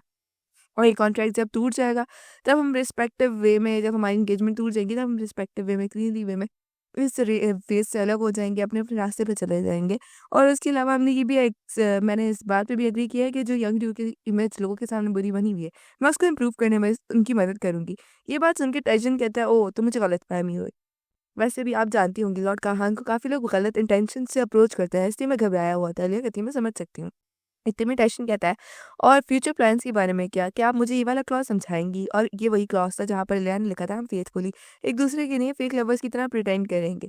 और यहाँ पे लिया बोलती है, "बस इतना ही है कि हमें अच्छे और लोगों के सामने डीपली फेक लवर्स की तरह प्रिटेंड करना होगा।" तो टैशन जो है वो बुरा-सा मुँह बना के काहान की तरफ देखते हुए बोलता है कि, "लेकिन ये पॉसिबल कैसे होगा? क्योंकि काहान को आप देख ही सकते हो।" तो लिया तुम्हें बोलती है, "इसके बारे में तो मैं भी डरी हुई हूँ कि मुझे भी नहीं मालूम मैं इसको कैसे पॉसिबल करूँगी।" लिया बोलती है, "इसीलिए मैंने कहा था कि हम लोग एक-दूसरे से पहले मिलकर एक-दूसरे की पसंद-नापसंद को जान लेते हैं, ताकि हमारे लिए यहाँ किसी की मुश्किल ना हो। दैट्स व्हाई हम आज यहाँ पर मीटिंग के लिए आए हैं, यही तो वजह थी इस मीटिंग की। तो लॉर्ड माय लॉर्ड, क्या आपने आज तक कोई डेट की है या किसी रिलेशनशिप में आए हैं?" ये बात सुन के काहान तो बिल्कुल चुप हो जाता है। एलिया तुम्हें बोलती है, "क्या मतलब इन्होंने कभी कोई रिलेशनशिप नहीं रखा?" ये सोचते ही ना वो टैशन की तरफ देखती है और फिर बोलती है कि तो फिर मतलब वो चाह रही थी कि हो सकता है किसी और ने किया हो यहाँ पर।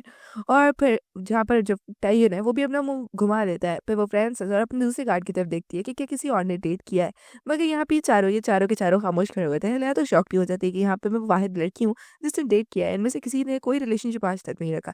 इतने में लया को अपना भाई याद आता है। वो बोलता है, "क्या तुम उसको डेट या कोई रिलेशनशिप कहोगी?" लया काहान की तरफ देखती है और बोलती है, "माय लॉर्ड।" उनकी पर्सनैलिटी को देखा जाए तो ये बात समझ भी आती है। और यंग ड्यूक वो तो एक्टिंग में भी ज़्यादा अच्छे नहीं है। काशिन के जो एक्सप्रेशंस हैं वो थोड़े नॉर्मल होते हैं। लेकिन जितना मैं उन्हें जानती हूँ वो तो नॉर्मली स्माइल भी नहीं कर सकते। और एक पिक्चर को इमेजिन करते हुए मतलब कि यार समझती है कि वो दोनों इस वक़्त बहुत सारे लोगों के सामने हैं।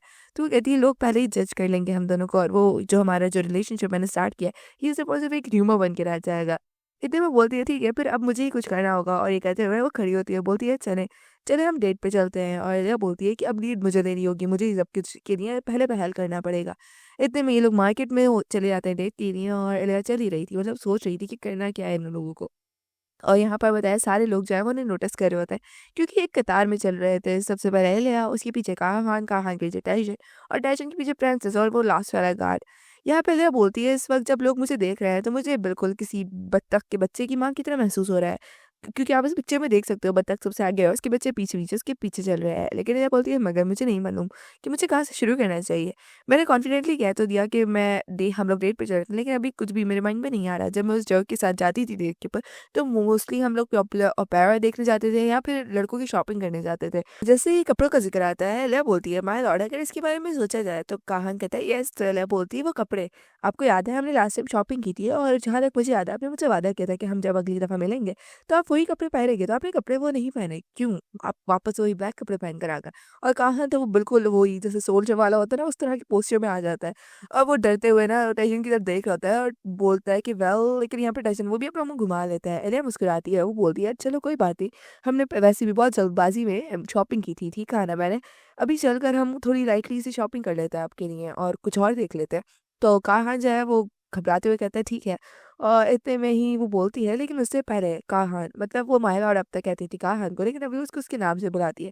काहान तो शॉक्ड ही हो जाता है और शाय भी कर रहा होता है, उसकी ब्लश देख सकते हो आप, उसकी चीक ब्लश होना शुरू हो गया। तो लया बोलती है कि आज से हम दोनों एक-दूसरे को अपने नाम से ही बुलाएँगे। तो काहान कहते क्या? लया कहती है हाँ ना, हमें फेक लवर्स जो दिख रहा है, क्या ये ठीक नहीं है काहान? और काहान तो बस उछल के भालू की तरह पहले पीछे गिरने वाला होता है और चलते हुए घबराते हुए बोलता है ठीक है और भालू की तरह आगे बढ़ जाता है। यहाँ पर यह बोलती है कि मैं देख सकती हूँ टैजन क्यों बगैर किसी रीज़न के लोगों को इन तक पहुँचने नहीं देता क्योंकि ये बहुत ज़्यादा शाय है, मुझे यकीन नहीं आ रहा। इतने सॉफ्ट हार्टेड, इतने डेलिकेट, लेकिन जो र्यूमर्स इनके बारे में फैले हुए हैं वो बिल्कुल ऑपोज़िट है।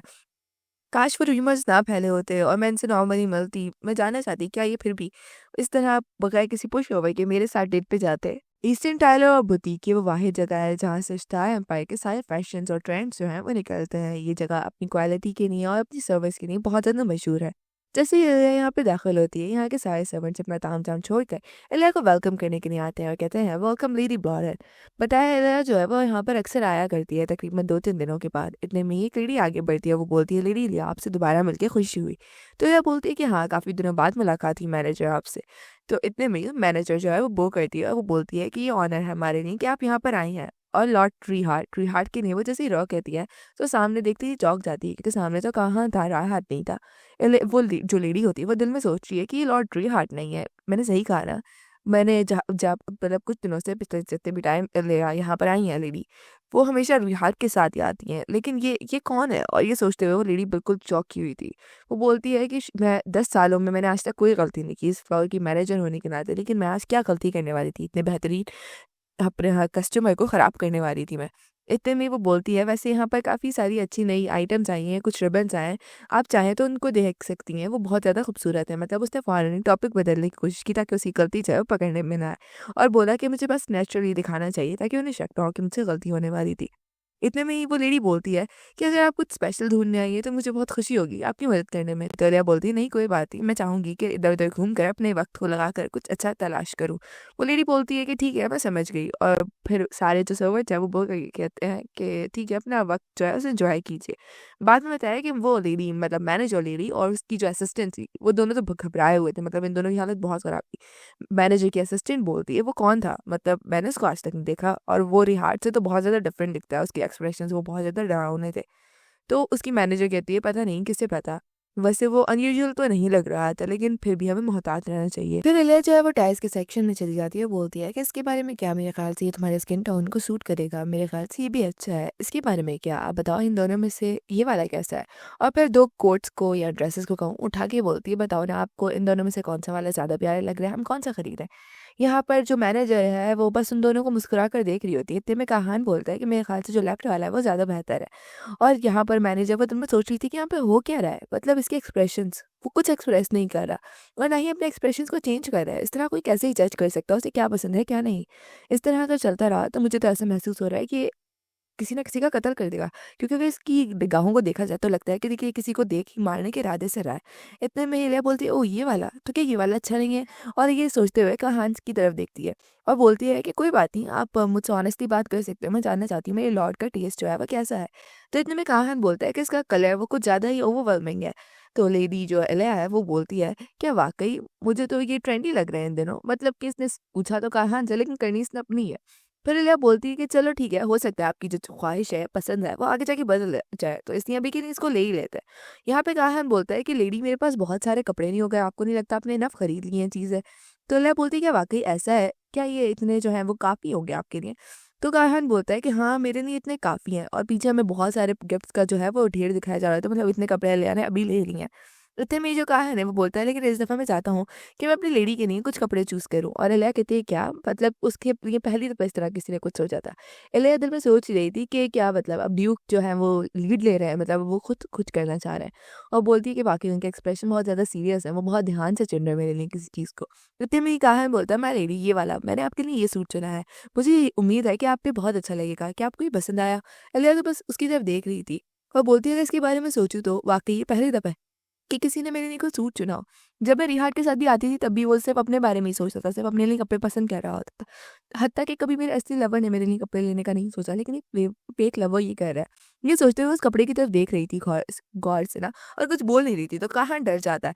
और वो बोलता है अगर आपको अच्छा नहीं लगा तो मैं कुछ और देख सकता हूँ। तो ये बोलती है नहीं ये अच्छा है, वाक़ई मुझे पसंद आया। और ये ऐसा नहीं है कि मैं बस ऐसे ही बोल रही हूँ, ये वाक़ई खूबसूरत है, मैं दिल से ये बात कह रही हूँ।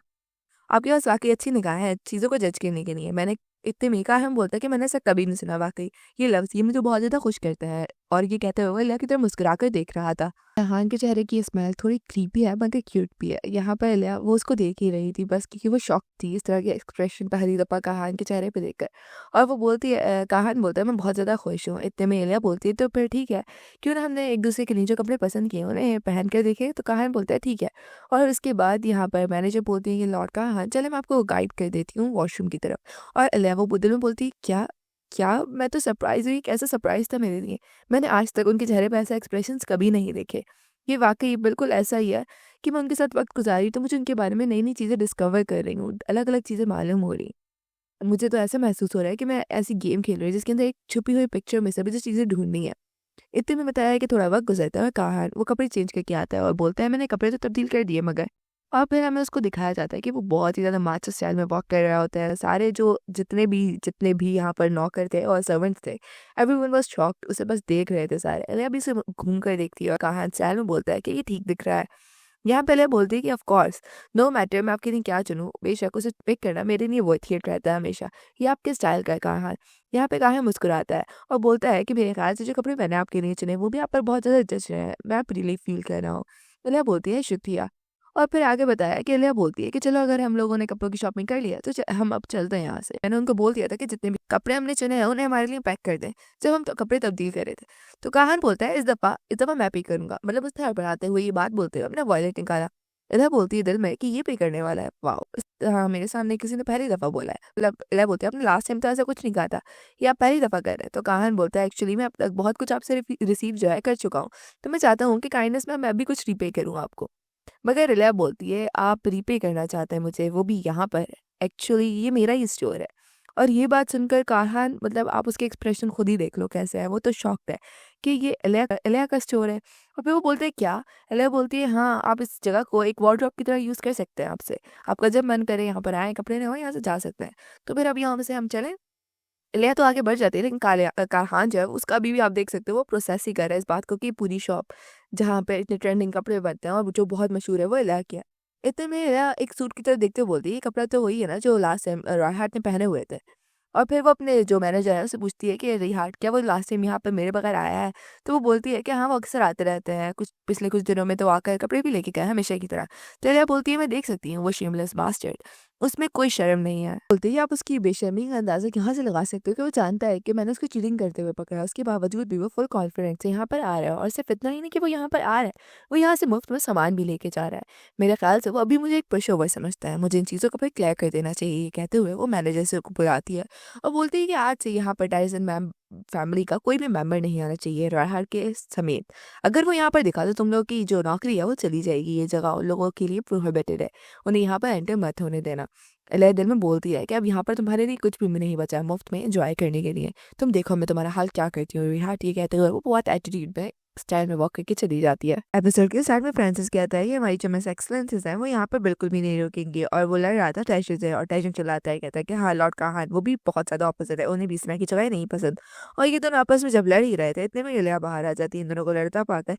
वो अपने दूसरे वाले सर्वेंट से पूछती है जिसकी ब्लू हेयर है कि ये दोनों इस वक्त में एक दूसरे के करीब आए हैं क्या? तो बोलता है जी बस, मतलब कि इन दोनों की लड़ाई से इलिया को लग रहा है इन दोनों की बातचीत शुरू हो गई है। इलिया बोलती है ये बात अच्छी बात है कि एक दूसरे से बातचीत, इन लोगों की जो कम्युनिकेशन है वो शुरू हो गई है, क्योंकि हमने आगे से ऑफ़र मिलना है और अगर ये लोग बातचीत नहीं करेंगे तो इन लोगों के लिए मुश्किल होगा। ऐसे में इन दोनों का एक-दूसरे के करीब होना ज़्यादा बेहतर है। और फ्रांसिस के पीछे यहाँ पे लिखा हुआ था कि इलिया का एडमायरर जो टेंशन था उसके पीछे काहान फैन लिखा हुआ था।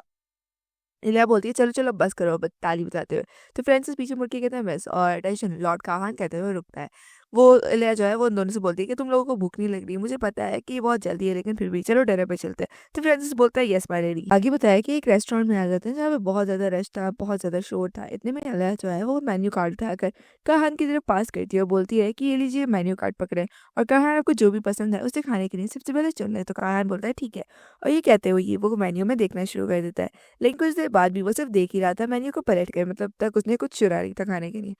इलिया बोलती है कि शायद ये कुछ ज़्यादा ही चूज़ी है, देखो ये खाना चूज़ करने में भी कितनी देर लगा रहे हैं। पहली बार की नहीं तो ये बहुत ज़्यादा फ्रस्ट्रेटिंग है कि ये इतने सिंपल डिसीजंस जो है वो भी खुद नहीं ले सकते। मुझे लगता है कि मुझे कारहान को कुछ इस तरह के और मुख्तलिफ जो सिचुएशंस हैं उन्हें मैं एक्सपोज़ करने चाहिए ताकि उन्हें पता हो कि उन्हें किस तरह अपने आप को एक्सप्रेस करना है और अपने ओपिनियंस को किस तरह सपोर्ट करना है और अपने आप को वो डिस्करेज करना बंद करें। इतने में इलिया बोलती है कि इसके बारे में मैं सोचूँ तो कारहान मैंने आपको कहा था कि आप स्माइल प्रैक्टिस करें, आपने क्या ये शुरू किया? तो कारहान कहता है एक्चुअली ये मेरे लिए इतना आसान नहीं है। इलिया कहती है कोई बात नहीं, अगर आप प्रैक्टिस करते रहोगे तो ये इतना भी मुश्किल नहीं रहेगा। वैसे वेस्टर्न में कहा जाता है कि आप अगर मुस्कुराना चाहते हो खुलकर तो अपने मसल्स को फेस के पहले रिलैक्स करो और फिर मुस्कुराने की कोशिश करो। उम्मीद है ये आपके लिए मुश्किल नहीं होगा, आपको एक इसकी कोशिश करनी चाहिए। तो कहान कहता है ठीक है मैं इसकी कोशिश करता हूँ। और ये कहते हुए वो अपने बालों को सेट करता है क्योंकि वो थोड़ा ऑकवर्ड हो रहा था। इतने में लिया बोलती है दिल में कि बहुत ज़्यादा हार्ड वर्किंग है। बताया कि साइड से वेटर भी आ जाता है और कहता है कि एक्चुअली मुझे इजाज़त नहीं था कि मैं आपको खाना जो आपने ऑर्डर किया था उसे सर्व कर सकूँ। और फिर वो बताता है कि जो पहली डिश है ये टेंडर हुई हुई है स्टेक है जो कि योगर्ट के साथ सर्व की गई है और उसके साथ आपने ये जो सैलेड मंगाया था जिसके ऊपर योगर्ट की ड्रेसिंग हुई हुई है। और ये कहते हुए वो ना सैलेड को रख देता है एलिया के आगे और काहान के आगे स्टेक रख देता है। काहान बोलता है कि स्टेक क्या ये मैंने ऑर्डर किया था? ये बात सुनकर जो वेटर था वो डर जाता है क्योंकि काहान का स्टाइल आप जानते ही हो। चलो थोड़ा मैं टोन बदल के कोशिश करती हूँ, ठीक है? वो वेटर रहते हैं वो बोलता है कि मुझे माफ़ कर दें गेस्ट। काहान अपने हाथ को उठाता है, बोलता है फिर ये सैलेड? मैंने ये सैलेड ऑर्डर किया था, ना कि इलिया ने। मुझे वो चाहिए और आप उसके एक्सप्रेशन देख सकते हो। ये देखकर तो लिटरली वेटर बहुत ज़्यादा डर जाता है। वो करता है इमीडिएटली और कहता है मुझे माफ़ कर दें, मैं इसको जल्द ही फिक्स करता हूँ। कहान ने जबकि ये बात अपनी तरफ से तो नॉर्मली बोली थी लेकिन उसका अंदाज़ बहुत ज़्यादा डिफरेंट होता है। सारे गेस्ट वो खामोश हो जाते हैं एक पल को और बस कहान की तरफ देख रहे थे। कहान दिल में घबरा जाता है और इलिया से बोलता है मुझे लगता है कि मुझे और प्रैक्टिस की ज़रूरत है, मैंने ठीक कहा ना इलिया? इलिया इस वक्त दिल में सोच रही थी कि काहान को तो नाम प्रैक्टिस करने की भी ज़रूरत है क्योंकि अगर इसके बारे में सोचा जाए तो यहाँ पे सिर्फ मैं हूँ जो कि उन्हें उनके नाम से पुकारती हूँ। वो तो मुझे सिर्फ और सिर्फ लिली कह के बुलाता है। इतने में ही काहान बोलता है कि दीजिए मैं आपके लिए स्टेक को कट कर देता हूँ। और ये कहते हुए वो बहुत प्यार से ना स्टेक को कट करवाता है। इलिया बस दिल में सोच रही होती है करते हुए और इतने में ही काहान जो है स्टेक को काट कर इलिया को देता है, आगे देता है कि खाओ आप। इलिया बोलती है काहान ऐसे नहीं लग रहा कि हम मसल डेट पे आए हुए हैं, मैंने ठीक कहा ना? और बस मुस्कुराकर उसकी तरफ देख रही थी। वो बोलती है शुक्रिया काहान, मतलब वो बार-बार ना उसको उसके नाम से एड्रेस कर रही थी कि मैं आपको आपके नाम से बुला रही हूँ। काहान बोलता है कि एक्चुअली अगर ऐसी होती है डेट तो मैं अगली दफ़ा और भी ज़्यादा बेहतर कर सकता हूँ क्योंकि उसे लगता है कि उसने स्टेक को कट करके कुछ बहुत अच्छा काम कर दिया और इलिया उसे अप्रिशिएट करने के लिए बार-बार उसे काहान काहान करके बुला रही है। इतने में ही वो बोलता है कि अगली दफ़ा मैं और सीख कर आऊँगा और देखिएगा मैं और अच्छा करूँगा लेडी, आप मेरी मदद करेंगी ना ये सब सीखने में? तो इलिया मुस्कुराती हुई कहती है तो फिर आपको नहीं लगता कि आपको सबसे पहले मुझे इलिया कहना चाहिए काहान? और वो जैसे ही कहान कहती है मतलब कि कहान वो तो घबरा ही जाता है। वो बोलता है वो एक्चुअली और इस तरह जब वो बोल ही जाता है इसलिए वो हँस पड़ती है। वो बोलती है मेरे ख़्याल से आपको मेरा नाम लेने की भी प्रैक्टिस करने की ज़रूरत है। यहाँ पे बहुत कुछ है प्रैक्टिस करने के लिए। एक तो स्माइल करना सीखना, उसके बाद मेरा नाम लेना सीखना। इतने में ही कहा जब वो बहुत ज़्यादा एम्बैरेस हो चुका होता है, आप खिड़की से देख सकते हो उसके कान कितने लाल हो रहे हैं। वो बोलता है कि मैं अगली दफ़ा और अच्छा करूँगा। बताया फिर ये लोग बाहर आ जाते हैं और बाहर का मौसम वाक़ई बहुत खूबसूरत सीनरी लग रही है, लिटरली ये बहुत ब्यूटीफुल लग रहा है। यहाँ पे इलिया जो है वो इलिया को काहन बोलता है क्या वो सैटिस्फैक्टरी था आपके लिए? मैं परेशान था क्या मेरी पर्सनैलिटी ये आपके लिए कुछ मुश्किल तो नहीं बन रही? ये आपको डिस्कम्फर्ट फ़ील तो नहीं करवा रही ना इलिया? तो इलिया कहती है कि मैं देख सकती हूँ आप बेहतरीन कर रहे हैं। काहन कहता है जी मैं चाहता हूँ कि मैं बेहतरीन करूँ, अपना बेस्ट दूँ बगैर आपके लिए कोई मुश्किल खड़ा किए और इस कॉन्ट्रैक्ट पीरियड में आपके लिए कोई भी तकलीफ़ का बाइस ना बनूँ। इलिया काहन की तरफ देख रही थी और बोलती है कि नहीं ये बुरा नहीं था बिल्कुल भी। अगर आप इसी तरह मेहनत करते रहोगे मुझे यकीन है कि आप अपने आप को बदल पाओगे। जितना ज़्यादा आप कर सकते हो, उतना अपने आप को डिटरमाइन दिखाओ और उतनी ज़्यादा कोशिश करो थोड़ा और बेहतर दिखने की। और अब आगे से आप क्या मुझे माय लेडी कहने वाले हो? मैं चाहती हूँ कि आप मुझे मेरे नाम से बुलाओ। और दिल में सोच रही थी कि ये उसके लिए मुश्किल होगा अगली दफ़ा मेरे नाम से मुझे पुकारना। और आगे से फिर इलिया जो है वो काहान से बोलती है कि ठीक है, अगली दफ़ा मैं भी अपना बेस्ट दूँगी। क्या आप मेरे को मेरे नाम से पुकारोगे? तो काहान बोलता है ठीक है। फिर इलिया काहान से बोलती है कि चले अगली दफ़ा जब हम मिलेंगे ना तो अपने साथ कुछ ऐसी यूज़लेस चीज़ लाइएगा जो आपने रिसेंटली खरीदी हो। ये और भी बेहतर होगा अगर आपने उसकी पैकेजिंग भी अब तक ना खोली हो। तो काहान बोलता है क्या मैं पूछ सकता हूँ क्यों? तो इलिया कैरेज में चढ़ते हुए बोलती है इसके बारे में मैं आपको तब बताऊँगी जब वक़्त आएगा। और ये कहते हुए इलिया उसे बाय कहती है और कहती है कि आपसे बाद में मिलूँगी काहान। यहाँ पे काहान और टैशन वो अकेले खड़े हुए थे और टैशन खाँसते हुए मतलब मुख़ातिब करता है काहान को और बोलता है कि लेडी ब्लॉडेन वो एक अच्छी पर्सन लगती हैं। तो काहान कहता है हाँ, ऐसा ही है। और टैशन वो दिल में बोलता है कि मैं यहाँ पर आया था लॉर्ड काहान के साथ। इनके चेहरे पे जो मैंने सॉफ्ट एक्सप्रेशन देखे इससे मुझे अंदाज़ा हो गया ये डीलिया कितनी अच्छी है। मैंने सोचा था यहाँ आकर उनकी जो ट्रू इंटेंशंस है उन्हें रिवील करूँगा। लेकिन आखिरकार मैं खुद उनसे कन्विंस हो गया। वाक़ई वो ऐसी पर्सन है जो काहान की लाइफ़ को चेंज कर देगी। इतने में ही वो बोलता है कि बाय द वे मुझे यकीन है कि बहुत ज़्यादा ट्रबलसम करने वाला है आपके लिए फ्यूचर में। लॉर्ड इवैंथियॉन की फैमिली वो इलिया को बिल्कुल भी वेलकम नहीं कहेंगे और ना ही लॉर्ड काहान के अंदर आते हुए इन बदलाव को। मुझे याद है जो लास्ट एल्डर थे उन्होंने कोशिश की थी अपने विल के ज़रिए लॉर्ड काहान को मैनिपुलेट करने की। यहाँ तक ड्यूक और डचेस वो भी चाहते हैं कि जो काहान है उनकी एंगेजमेंट हो जाए लॉर्ड फैमिली में। और इसके पीछे वजह से वो सिर्फ पैसा है। अगर वो देखेंगे कि काहान अपने ऊपर खुद डिसीजंस ले रहा है तो उन्हें ये बात बिल्कुल भी अच्छी नहीं लगेगी। काहान आपको अपने आप को तैयार रखना चाहिए। तो काहान बोलता है कि हाँ मैं अपने आप को तैयार करना चाहता हूँ। और यहाँ पर जो एजेंट था उसे लगा वो अपनी फैमिली की तरफ से अपने आप को तैयार करना चाहता है लेकिन नहीं। वो बोलता है कि एक्चुअली मुझे कहीं जाना होगा कोई सूटेबल जगह जहाँ पे मैं ये किताब पढ़ सकूँ। तो टर्जन परेशान होकर देखते हैं कि कौन सी किताब है। तो किताब पे लिखा हुआ था कि कैसे बेहतरीन ग्रेट लवर बना जाए। दर्जन देखकर उस किताब को कहता है, ये किसने दिया आपको इस तरह का स्टफ?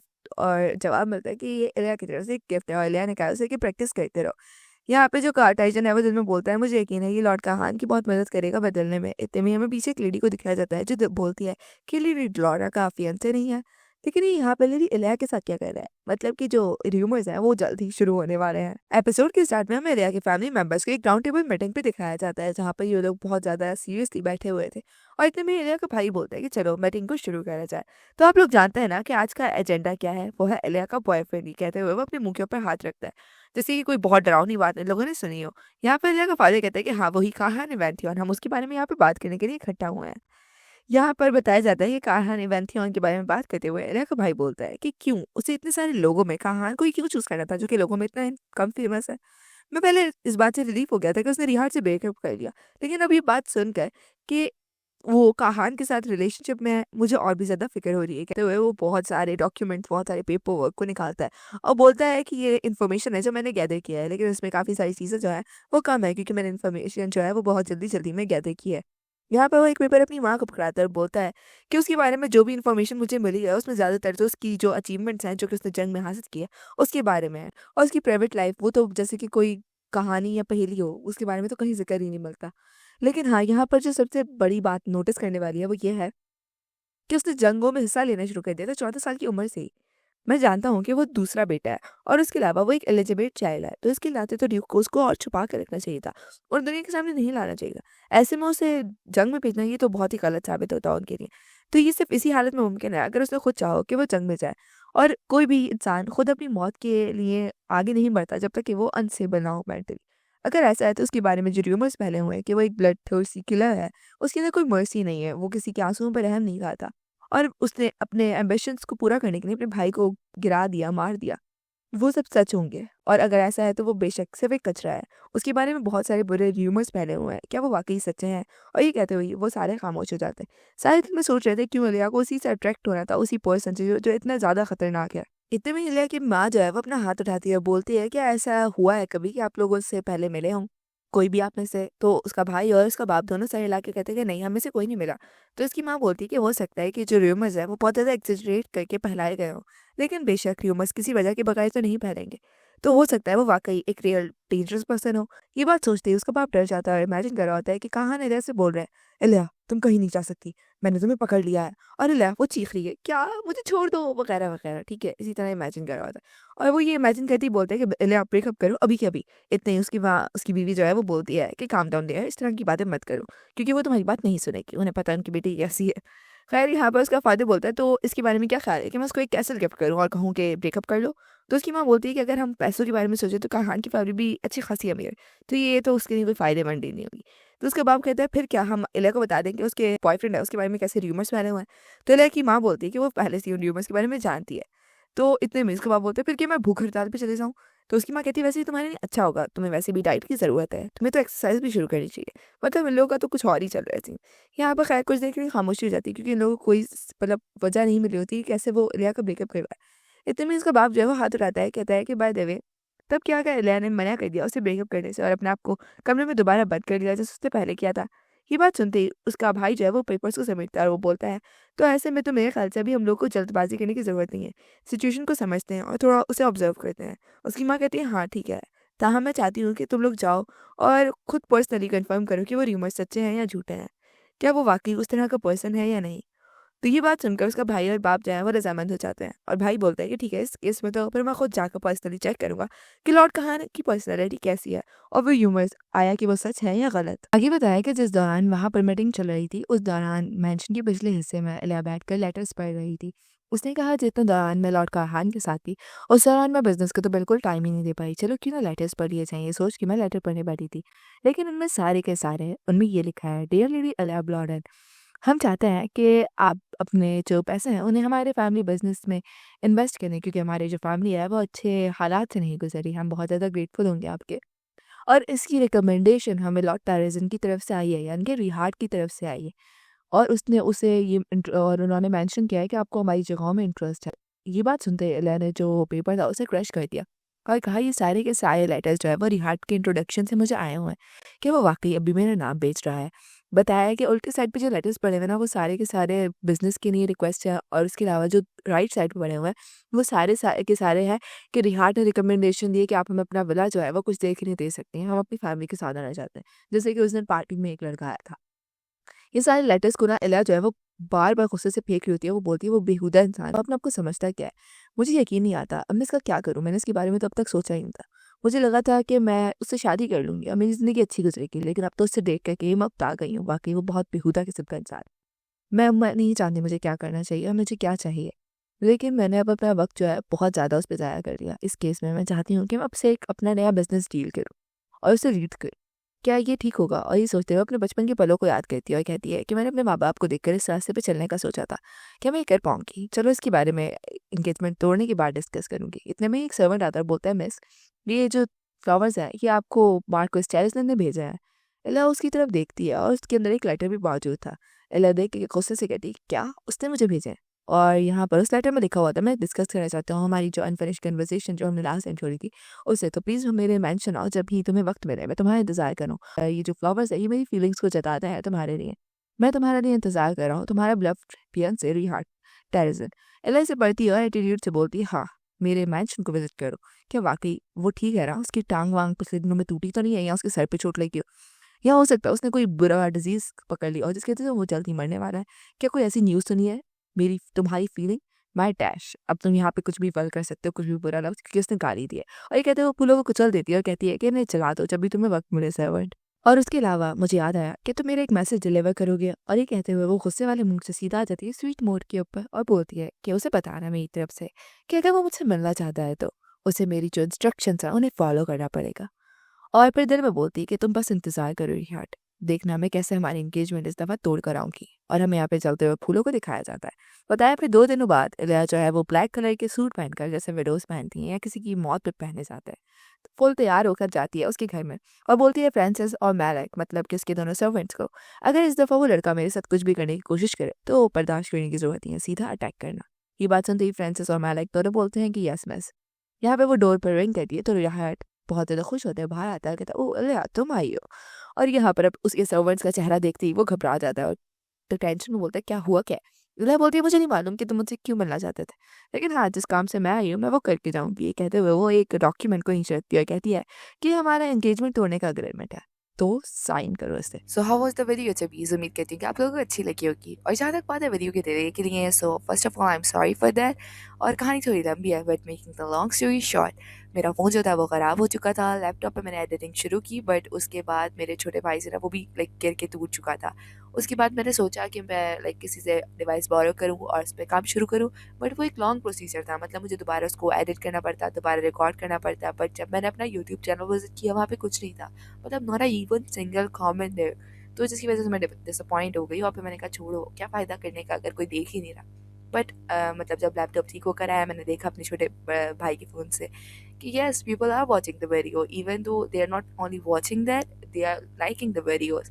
और हाँ, thank you so much for liking my videos guys. आप लोगों ने रेजिंग माय फियांसे के फर्स्ट एपिसोड है, उसमें 500 लाइक कंप्लीट करवा के, after all it was a big achievement for me. So once again thank you guys. And हाँ, मैंने उसे देखा और फिर मैं मोटिवेट हुई and then I said let's do it. और फिर मैंने वो सब हार्ड वर्क दोबारा किया, दोबारा एक्सप्लेन किया, एडिट किया, and then it's just in front of you guys.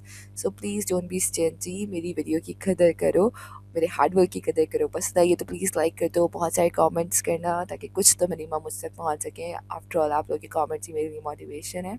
And yes, बस वीडियो पसंद आए तो लाइक करना, चैनल पर नहीं तो चैनल को सब्सक्राइब कर दो, बेल आइकन को प्रेस कर दो to get the notifications for the another videos. And मिलते हैं आप लोगों से नेक्स्ट वीडियो में। Till then take care, bye bye, अल्लाह हाफिज़।